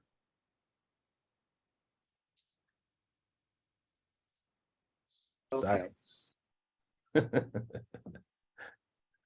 Yes, sir. Brother Wadu. Okay. So this makes me think of what the sisters were saying about the children in school, that initially they may be in order while they're doing the lesson, but then after they finish the lesson so rapidly and are now waiting for others to complete that same lesson, they're sitting there idle, I would imagine, and time is still moving for them. And so that's when maybe their distraction to the overall environment would occur, because they are now done with their assignment. And as time is still progressing, while waiting for others to catch up to that, they don't have anything to do. They're bored, so they find things to do, which this school curriculum classifies as being disorderly or loss of focus in the classroom. That's the only thing that I got from that. Thank you. Thank you, brother. And as you spoke, this is what came to my mind. When they're done with whatever they're doing, and now they're bored. Okay, boredom is 2.5, right, on the tone scale. So boredom, since an idle mind is the devil's workshop, as a child sits there, are they going down the tone scale? Yes, sir. So if Yes, they're sir. acting out in class, are they just manifesting valences? Just something to think about. Something to think about. They might be acting out based on valences or circuits because their mind is not occupied. That's just the thought that came to mind. Sister Tina, you still have your hand up? Oh, no, sir. Okay. Sister Sharon. Yes, sir. Thank you for that, brother Wadu. And with Salahuddin, once he's done all his work, he sits there, then he'll cry. And, you know, they're thinking he's being disruptive, but like yesterday, I got a phone call about him. He did the work, and then he didn't want to write his name. And he said, well, I don't care about recess. I don't want to write my name because he knows how to do it. So I got the phone call, and the director's like, he won't do his work. So I'm like, Salahuddin, you have to do your work. And he was crying, and I said, you know, stop crying. He was like, I can't. And I was like, yes, you can. He was like, no, I can't, because I don't want to write my name, and I don't care about recess. So I'm like, he needs more work. So I just asked the director, I said, you know, separate him, let him sit by himself for a little while, you know, just to clear his mind. And that's what she did. And he was better after that. So I could be a witness to that, you know, going from order to disorder. Okay. So praise be to Allah. Thank you. Praise be to Allah. Thank you. Okay, and I think this is the last formula. This is what we're going to jump into, and we're going to kind of move pretty fast so we can finish this. This is the formula for gravity. This is what is said in our lesson as the attracting power. Okay, the sun and moon have attracting power, correct? Yes, sir. Okay, this is attracting power in the form of an equation. And this one says, the greater the distance, the lesser the force of attraction. And we're going to delve into this specifically. So as we go through this, we're going to try to travel pretty fast so we can complete this. But again, when you have your cognitions, feel free to come forth. So real quick, equation clearing. What is equation clearing?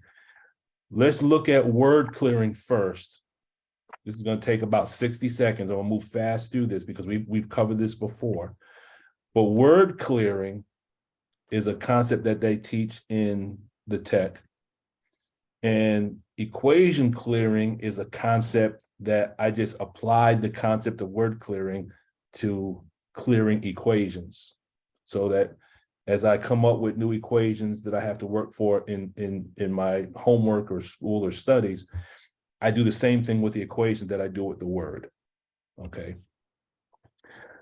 So for word clearing, if you look at there's a mnemonic device. You see where it says word noised, W-O-R-D, and then N-O-I-S-E-D. That's a mnemonic device that I use when I started the student hat to list all the components of word clearing, okay? So you start out, the W stands for the word that has to be defined. Does that make sense? Okay. Okay. The letter O stands for operator. And what's the operator? That's the job that the word performs. Is it a noun or pronoun? Is it a verb? Is it an adverb? Is it an adjective, a conjunction, or a preposition? Is it an interrogative or an article? Those are the 9 basic elements of a sentence. Okay. The letter R stands for root word. Some words have their root in Latin, some have it in Greek, and some have their roots in Arabic. Okay. If you look at the word alcohol, the word alcohol comes from the Arabic al-kahal, which means the spirit. Okay, if you look at a lot of the words in Spanish, Alhambra, anytime you see a word in Spanish that has that starts with AL, 9 times out of 10, that word has its roots in Arabic. Well, Sister Shayla, am I correct on that? You're 100% correct. Okay. Okay. Then the letter D stands for definition. So you identify the word you're going to clear, identify the operator. And this is what I do every time I go through new words. I follow these steps. Then I look at the root word. Then I look at the definition that's specific to what I'm trying to understand. Okay. N stands for notes.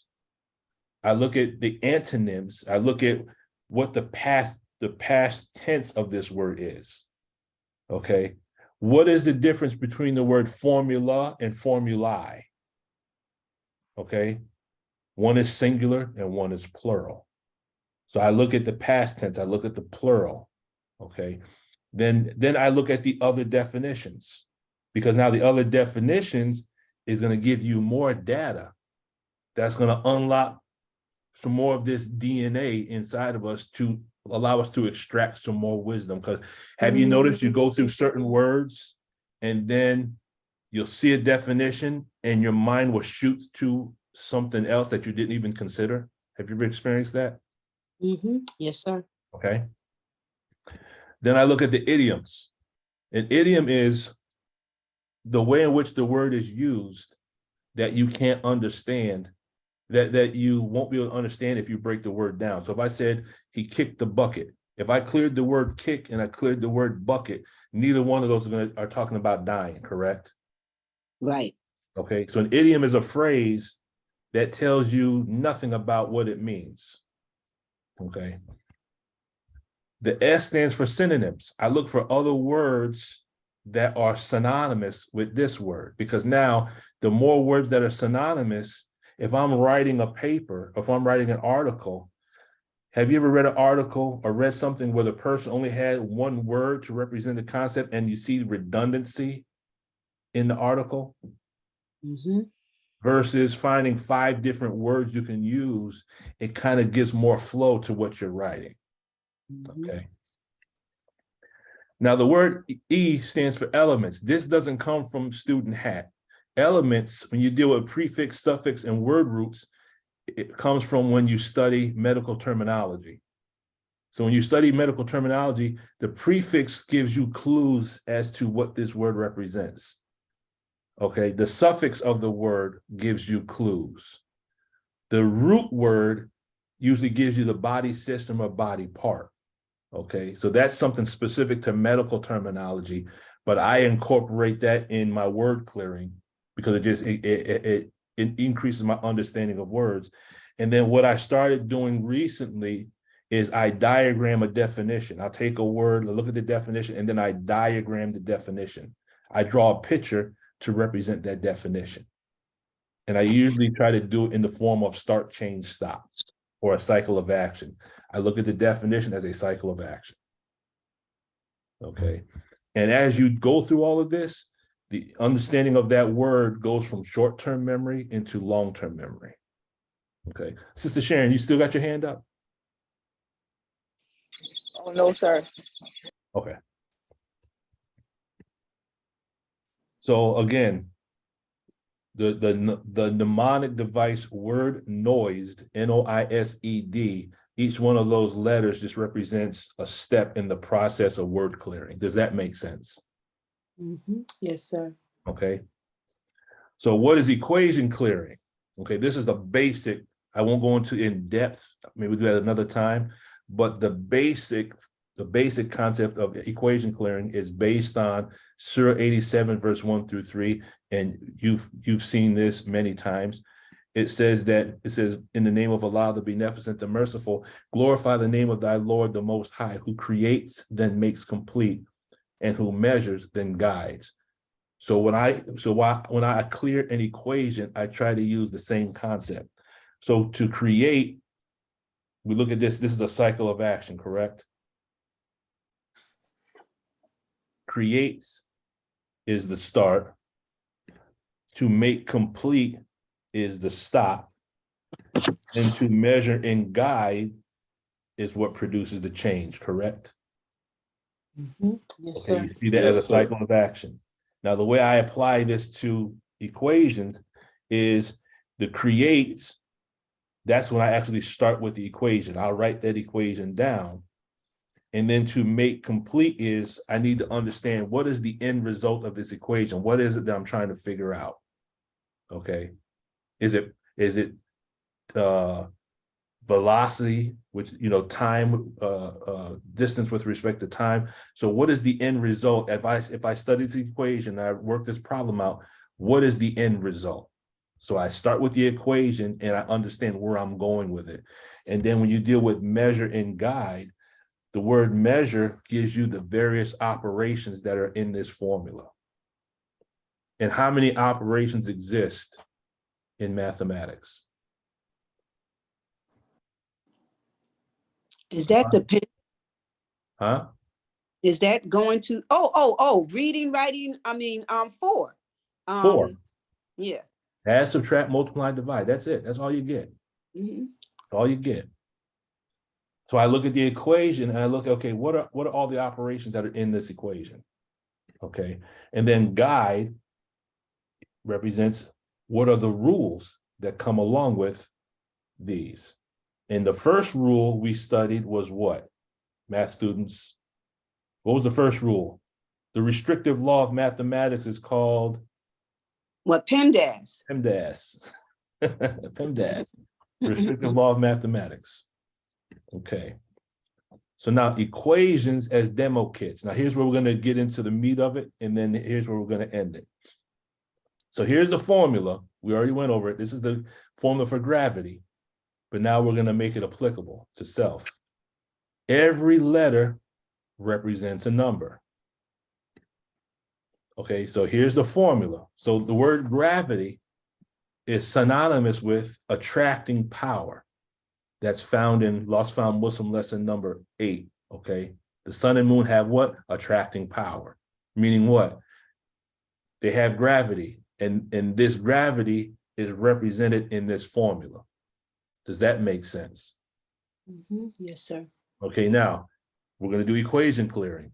What do each one of these letters represent? Well, we know that the M, the larger M, represents a larger body, like the sun, okay? The sun is the largest celestial body in our solar system, correct? Yes. Okay, so the 1M represents the large mass. That other M represents the smaller mass. So if we have the sun and we have the earth, obviously the sun is larger than the earth, correct? Yes. Okay, so whatever is larger has a stronger gravitational pull than what is smaller, correct? Yes, sir. Okay, so that larger mass is larger in size, larger influence, and larger in weight. The smaller mass has less size, less influence, and less weight. Does that make sense? Yes, sir. Okay, that D represents the distance between the objects. Okay, so when you look at this formula, the fact that D is on the bottom means that as the D or the distance increases, that's going to reduce the value of the entire equation. Okay, whatever's on the bottom is going to decrease because the D is going to be dividing. Does that make sense? Yes, sir. Okay, and we'll go over this again at another time, but I know we're moving kind of fast, but the end result is really what I want us to really understand. The G stands for gravitational constant. Now, in a math, a constant is something that's always present. Look at the first 3 numbers of that number and add them together, and what number do you get? First 3 numbers. 6.67 equal what? 12, 19. 19. So the gravitational constant in G, we could say, represents God. That number 19 tells us what? God is always present. Could we say that? Yes, sir. So in mathematics, you have equations that have these, what's called constants. And the way I look at a constant is that God is always present in the form of numbers, and these constants represent his fingerprint, because these constants never change. If you were on the planet Pluto and you're factoring out the gravitational constant, you would use the same number on Pluto that you would use here, 6.67. Okay. Here's where we'll do the application. So now, basic concept. As 2 objects come closer, the gravitational pull becomes stronger. Does that make sense? Yes, sir. Okay. As 2 things come closer, the gravitational pull gets stronger. So the opposite would be correct as well. As 2 objects move further apart, the gravitational pull becomes weaker, correct? Yes, sir. Okay. As things come closer, gravity increases. As things get further apart, gravity decreases. Does everyone follow that concept? Okay. But now the word gravity also means a serious problem or serious situation.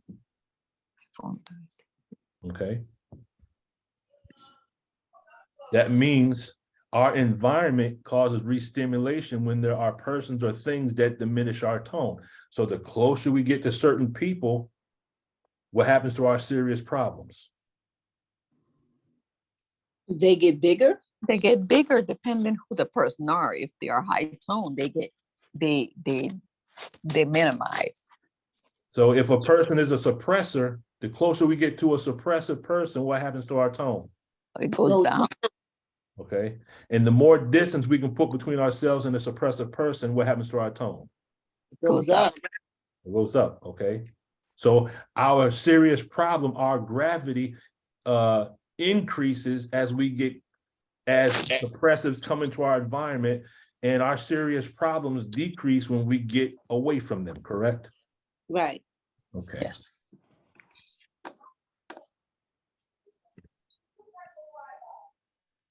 So now in processing, we say the closer we get to the engram, the more problems we encounter, correct?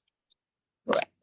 Okay, because the closer we get to the engram is fighting for survival, correct? That reactive mind is trying to survive. It's trying to hold on. So we have what's called the engramic command. So the closer we get to the engram and we start getting bouncers and deniers and holders and things of that nature, when that pops up, we know we're getting closer to the basic, right? We're getting closer to the engram, yes? Yes, sir. Okay.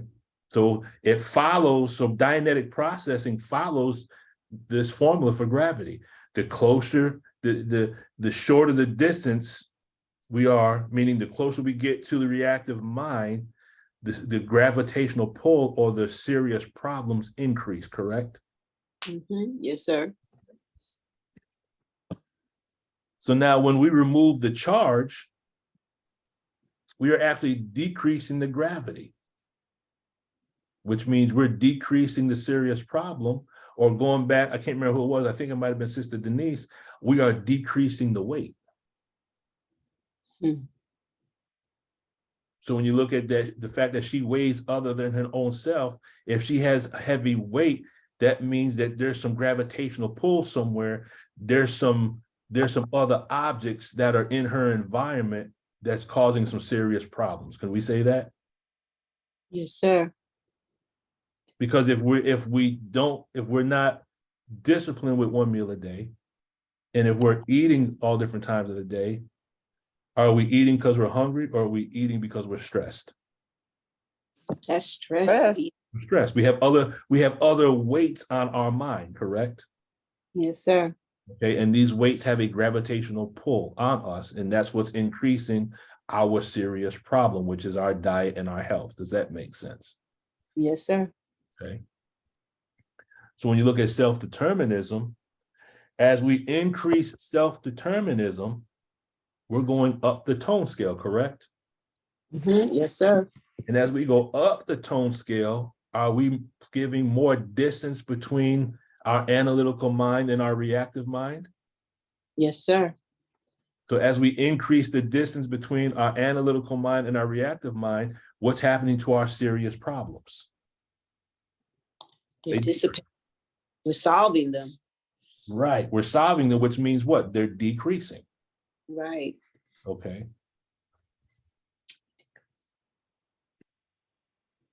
So now this same concept of gravity and the formula and Dianetics, we can find it in the Holy Quran. And here's where we land the plane. Allah says in the Holy Quran that if you shun the great things which are forbidden, we shall do away with your evil inclinations and cause you to enter an honorable place of entering.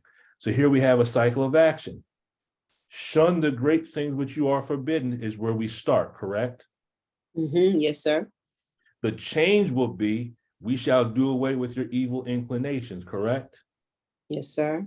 And the stop would be, cause you to enter an honorable place of entering. So you have start, change, stop. Shun the great things of which are forbidden. Allah will remove the evil inclination, and as a result, will enter in an honorable place of entering, yes? Yes, sir. Okay. So when you look at the word shun, the root word is janaba. And it means to keep away from, to stay out of the way from, or to what? Keep a distance. To shun something means keep a distance between that and that which I'm shunning, right? Yes, sir. And if I keep that distance, then do away with evil inclination. The evil inclination is talking about changing the gravity. And the word in Arabic means grief, torment, or pain. So if I shun the things of this world that I shouldn't be doing, what is Allah saying he's going to do? Allah is going to do what? Remove the grief and the torment. Well, the thing is, if I'm shunning the things of this world, am I not staying at a high tone level? Yes, sir. If you can't be at tone 40 and tone 1.0 at the same time, right? That's right. So if I'm at tone 40, I can't be in grief or apathy, yes? Right. Okay, so here you have a formula found in astronomy that's in agreement with the tech of Dianetics, which is in agreement with what we have been given in the Holy Quran, correct? Yes, sir. 3 different ways really to say the same thing. So now we can use that formula as a demo kit to really explain Surah 4, verse 31. So here's the life lessons. The formula for gravity, which is the attracting power that's given to us in Lost Found Muslim lesson number 2, question number 8, teaches us that if we stay in the vicinity of the restimulators, the distance decreases, our serious problems will increase. So we have to get away from SPs in restimulative environments, correct? Yes, sir. Okay. And if we put distance between ourselves and those elements that cause restimulation, our aberrations or restimulations will decrease. It seems like a simple formula. If we're aberrated, 9 times out of 10, it's either a person, a place, or a thing in our environment that's causing this restimulation. Does that make sense? Mm-hmm. Yes, sir. We have to identify, we have to rise above emotion to the mind of God and study our environment and find out what is it that's causing this upset. Okay. And that's where we will open the floor to questions, cognitions, corrections, or whatever it is that comes to mind.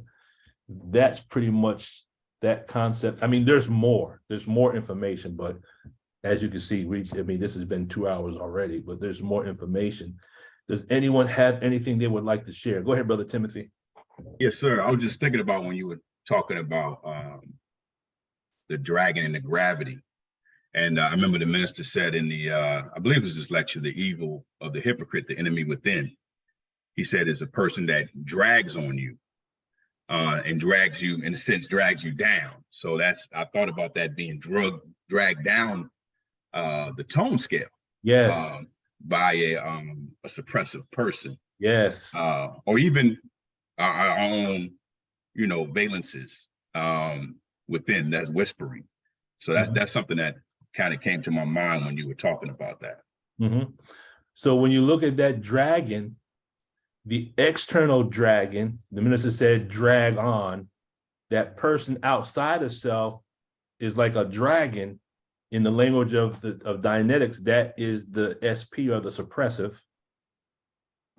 In the language of Islam, that could be the 10%. And if you look at it internally, that could be the whispering of the slinking devil or the demon circuit, correct? Mm-hmm. Yes, sir. So really, we're all saying the same thing. Yes, sir. It's just that the language, Allah says in the Holy Quran that he sends messengers to different people speaking the language of the people. So L. Ron Hubbard had a specific language that he was given to speak to his people. The Most High Elijah Muhammad had a specific language to speak to his people at that time period. And then the Honorable Minister Louis Farrakhan is speaking the language in this point in time, correct? Yes, sir. But I wonder if... Oh, go ahead, brother. I wonder if what correlation may be with the in the scripture where it talks about the dragon curling its tail and taking out 1/3 of the stars. Is there's any well, let's look at that. Let's look at that. If we look at the dragon, let's look at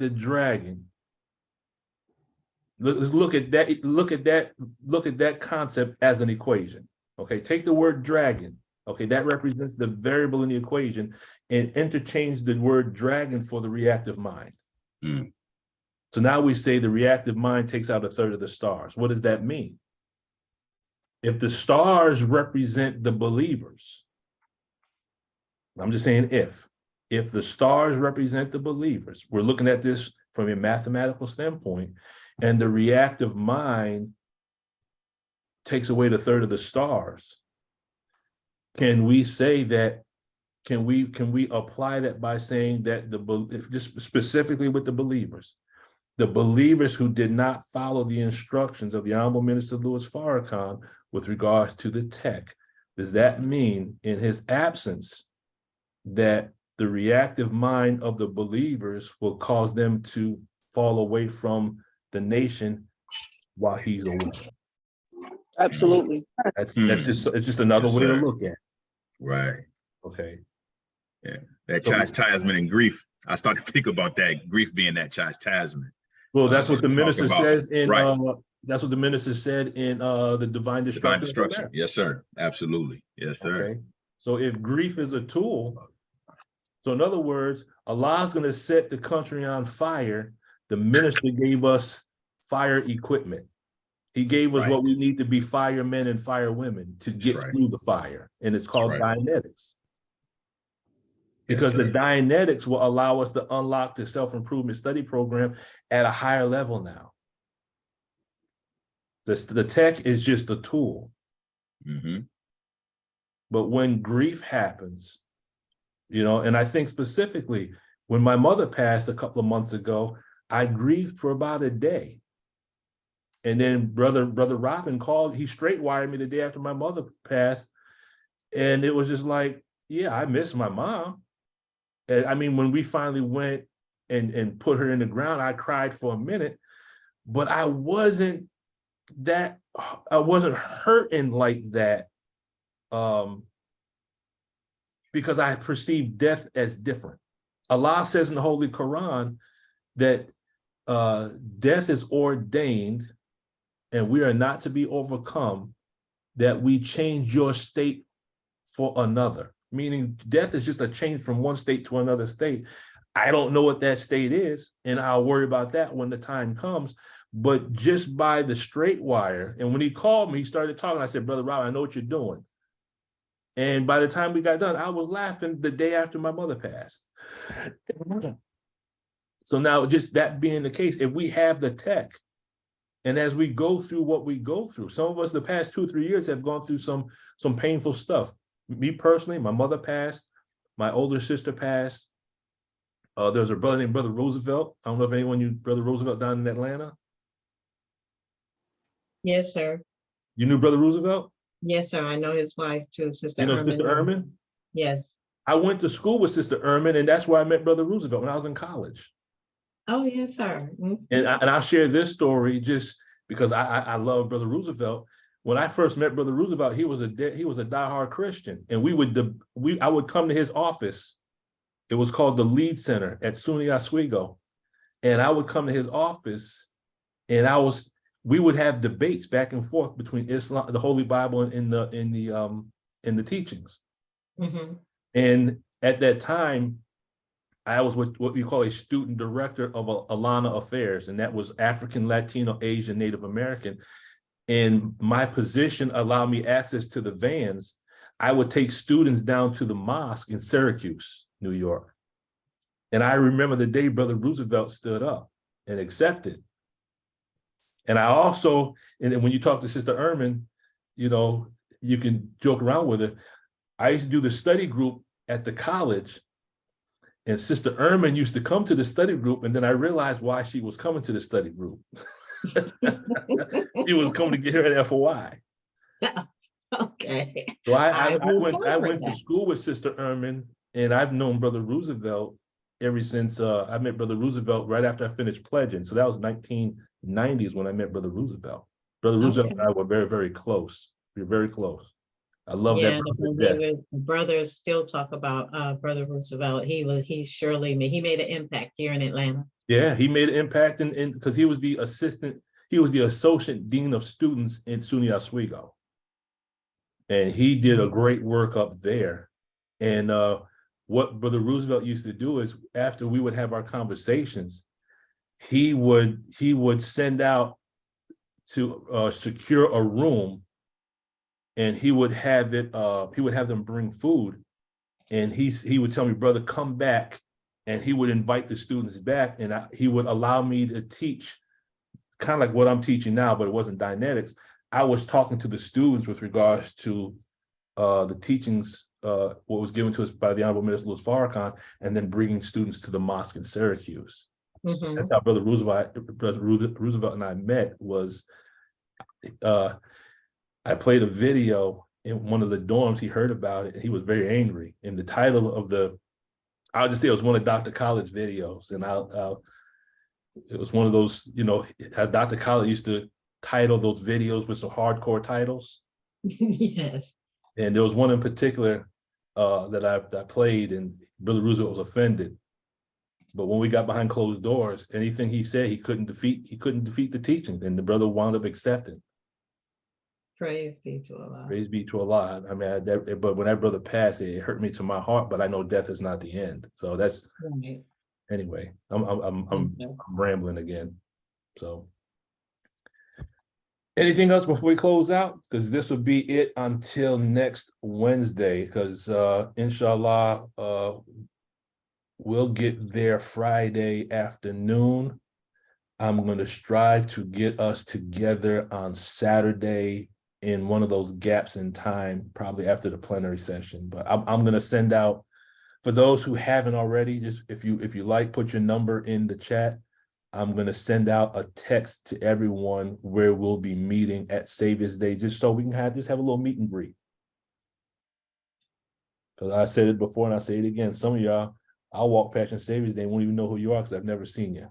I'm looking for you to bring home the gold on chess now. Well, I don't know about that, but I'm just going to enjoy playing. I just enjoy playing. That's where my heart. Chess is that's. If chess was a felon, if chess was a crime, I'd be a felon. That's my addiction. I play chess every day. Yes, sir. Well, I'm gonna try to get in and see you and give you some support. I'm gonna try to get in. Praise be to Allah. I just pray we all get there safely and hear this earth-shattering message we're gonna get. Yes, sir. Okay. Let me check the chat real quick. My number in now, Brother Lukman. Say again? I'm putting my number in now. Okay. So what I'll do is I'm gonna send out a group text, and I'll say something like, we're meeting such and such place at such and such time, just to give us a chance to brothers can kind of greet the brothers, sisters greet the sisters, and we just kind of get a chance to see each other in real time, in present time. What day? It's either going to be Friday afternoon or sometimes Saturday. Well, I'm going to send out a text to finalize everything and try to see if we can maximize. If some of us can only meet Friday and not Saturday, then maybe we'll do it twice, but just to give us a chance to meet one another, kind of see each other in real time. Go ahead, Sister Sharon. Yes, sir. I wanted to just ask for that movie to be put in the chat. It deals with time with Matthew Interstellar. McConaughey, I believe. Yes, sir. Interstellar. Did you say you want me to put it in the chat or? Yes, sir. Okay. Yeah, the name of the movie is called Interstellar. And one thing that I'm learning that S-T-E-L-A, I think that's it, Interstellar. That I'm watching movies now, but with the understanding of Dianetics. It's like I was watching something in Forensic Files yesterday, and it was talking about this woman who did something to her daughter to eventually cause her daughter to pass away. And then when they went into the background of the mother, it showed how she was the victim of certain abuse when she was a child. And when you look at what she did to her daughter, you can see that the mother was in the valence of her father that abused her. So you begin to understand a lot of this information using the tech of Dianetics. Another movie is The Cell with Jennifer Lopez. Have you ever seen that movie, The Cell? Yeah. It's kind of demonic, but when you look at it from the perspective of Dianetics, you understand why this dude was a serial killer. And it goes back. And then when you see what she's doing, she's walking through his mind. It's like she's going back on his time track. It's when you use the tech and the teachings and go back, you understand what Mother Tanetta was saying, that the wisdom is going to be placed in the movie, and you'll be able to see when you're at a certain awareness, you'll begin to see certain levels of wisdom in these movies, and that's by design. Okay. Sister Brother Tina, Luke? go ahead. I see your hand is still up. Yes, sir. I had just put it back up. I just wanted to relate the word dragon in mathematics because you were relating it to the Holy Quran and to the teachings. Okay. So what I'm seeing, the four operations, out of the four operations, dragon is division. And when the minister leaves, he bids us, he exhorts us to stay united. To multiply, to add. Right. So division is a faster way of subtracting, right? Yes.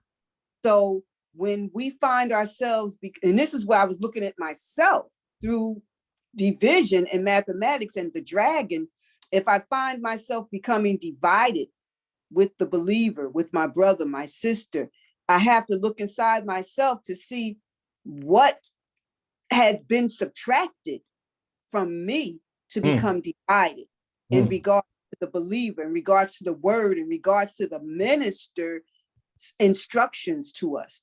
So that's what I see as dragon in mathematics is division. Wow, I like that. That's good. That's good. Yeah, praise be to Allah. That it came at the end of this class. I said, wow, because you were giving examples of everything else. I said, okay, so what about mathematics? I said, okay. Yeah. That's gotta write that down. Sister Denise. Yes, sir. I believe what you have given us is a smorgasbord.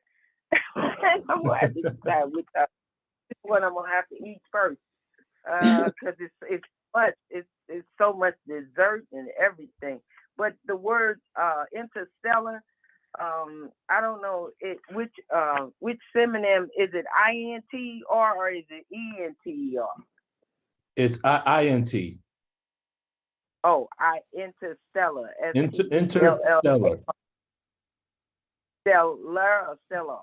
Stellar. INTELL. I want to say interstellar. AR. AR. Oh, it is AR. Okay. But watch the movie from the viewpoint of a scientist and listen to some of the dialogue and then kind of rotate your mind around it a little bit, and you'll see there's some hidden messages in there. Can you put those movies in the chat, Brother Lukman, please? I think I did. I wrote the word interstellar. Okay. Yeah, I think I did write that one in there. It's Matthew McConaughey is the individual that's in that movie. It's a great movie. Great movie. Brother Lukman, yes. And I'm gonna be real quick. When I used to take my children to the movie, we have a conversation. You know why the movie is going on, and they say, "Mama, are we gonna talk about the movie? Through the movie?"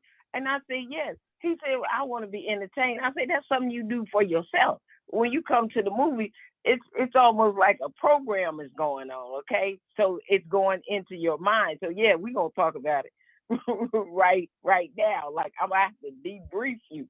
And it's going on. You see what this is happening?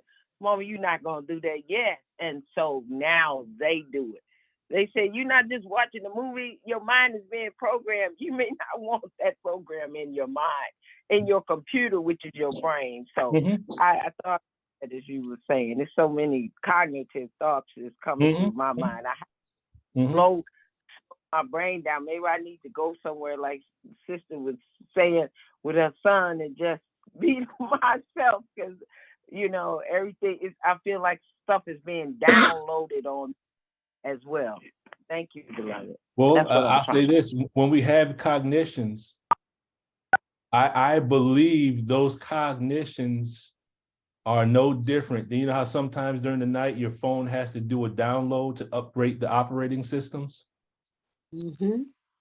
I believe cognitions are the same way, and it's just that Allah is downloading a concept into our mind, but we have to do the work of studying it to crack it open. But I believe cognitions are downloads. I look at it from that standpoint. We have an idea that comes to mind, that's a download. But a lot doesn't change the condition of a people until they change their own condition. We take that idea and we crack it open. And then we get that aha moment. Does that make sense? All right. Anyone else before we close it out? Today's Zoom meeting will be uploaded probably in about an hour or so, Allah willing. Anyone who has not already, is there anyone that has not gone to the Supreme Wisdom, Supreme Tech YouTube channel yet? I I haven't. have none. Okay. All the videos that we do, I'm striving to get them there so that God, God forbid something comes up and you can't make the class, at least you can still access the information. I would enjoy if the believers that watch the videos leave comments. If you see something that was incorrect, by all means, point it out to me so I can correct it. Any ideas that you would like to see for future Zoom meetings, by all means, please send me an email. The one Zoom meeting about the circuits, that was a result of Sister Charlotte, I believe it was, that came up with the question about the circuits. I'm still formulating the sequence and the series, Sister Charlotte. I haven't forgot about you yet. That's still No problem. that's still on the drawing board. I'm still working how we can use sequence and series as a demo kit to illustrate chains and the aberrated mind. I'm working on that one. That one's coming. But any information, questions, comments, suggestions, please send me an email. Other than that, I pray Allah we all make it a safe journey to Chicago. I look forward to seeing everyone. If everyone brings a bean pie, then we can break bean pie together. Instead of breaking bread, we'll break bean pie. With that being said and done, let's go ahead and close it out in prayer. Attention prayer. I seek refuge in Allah from the accursed Satan. In the name of Allah, the Beneficent, the Merciful. All praise is due to Allah, Lord of the worlds, the Beneficent, the Most Merciful. Master, the day of judgment in which we now live, the alone we serve, thine aid do we seek. Please, Allah, guide us on the straight path, the path upon whom thou hast bestowed favors, not the path upon whom thy wrath is brought down, nor of those who go astray after hearing thy teachings. Ameen. Man. Happy Savior's Day. Happy Savior's Day, Let's pray for family. safe Travel travel, safe. family. Happy Savior's Day, safe We're travel. experiencing an ice storm right now. First time in 5 years. And where are you located? I'm in Wisconsin. Ooh. I know. Ooh. So it's going to be treacherous driving tomorrow. Oh, yes, ma'am. We'll travel safe. Take your time. Inshallah. So good luck on your chess match if I don't make it to you in time. Yes, ma'am. Thank you. Appreciate it. Assalamu alaikum. Walaikum salam.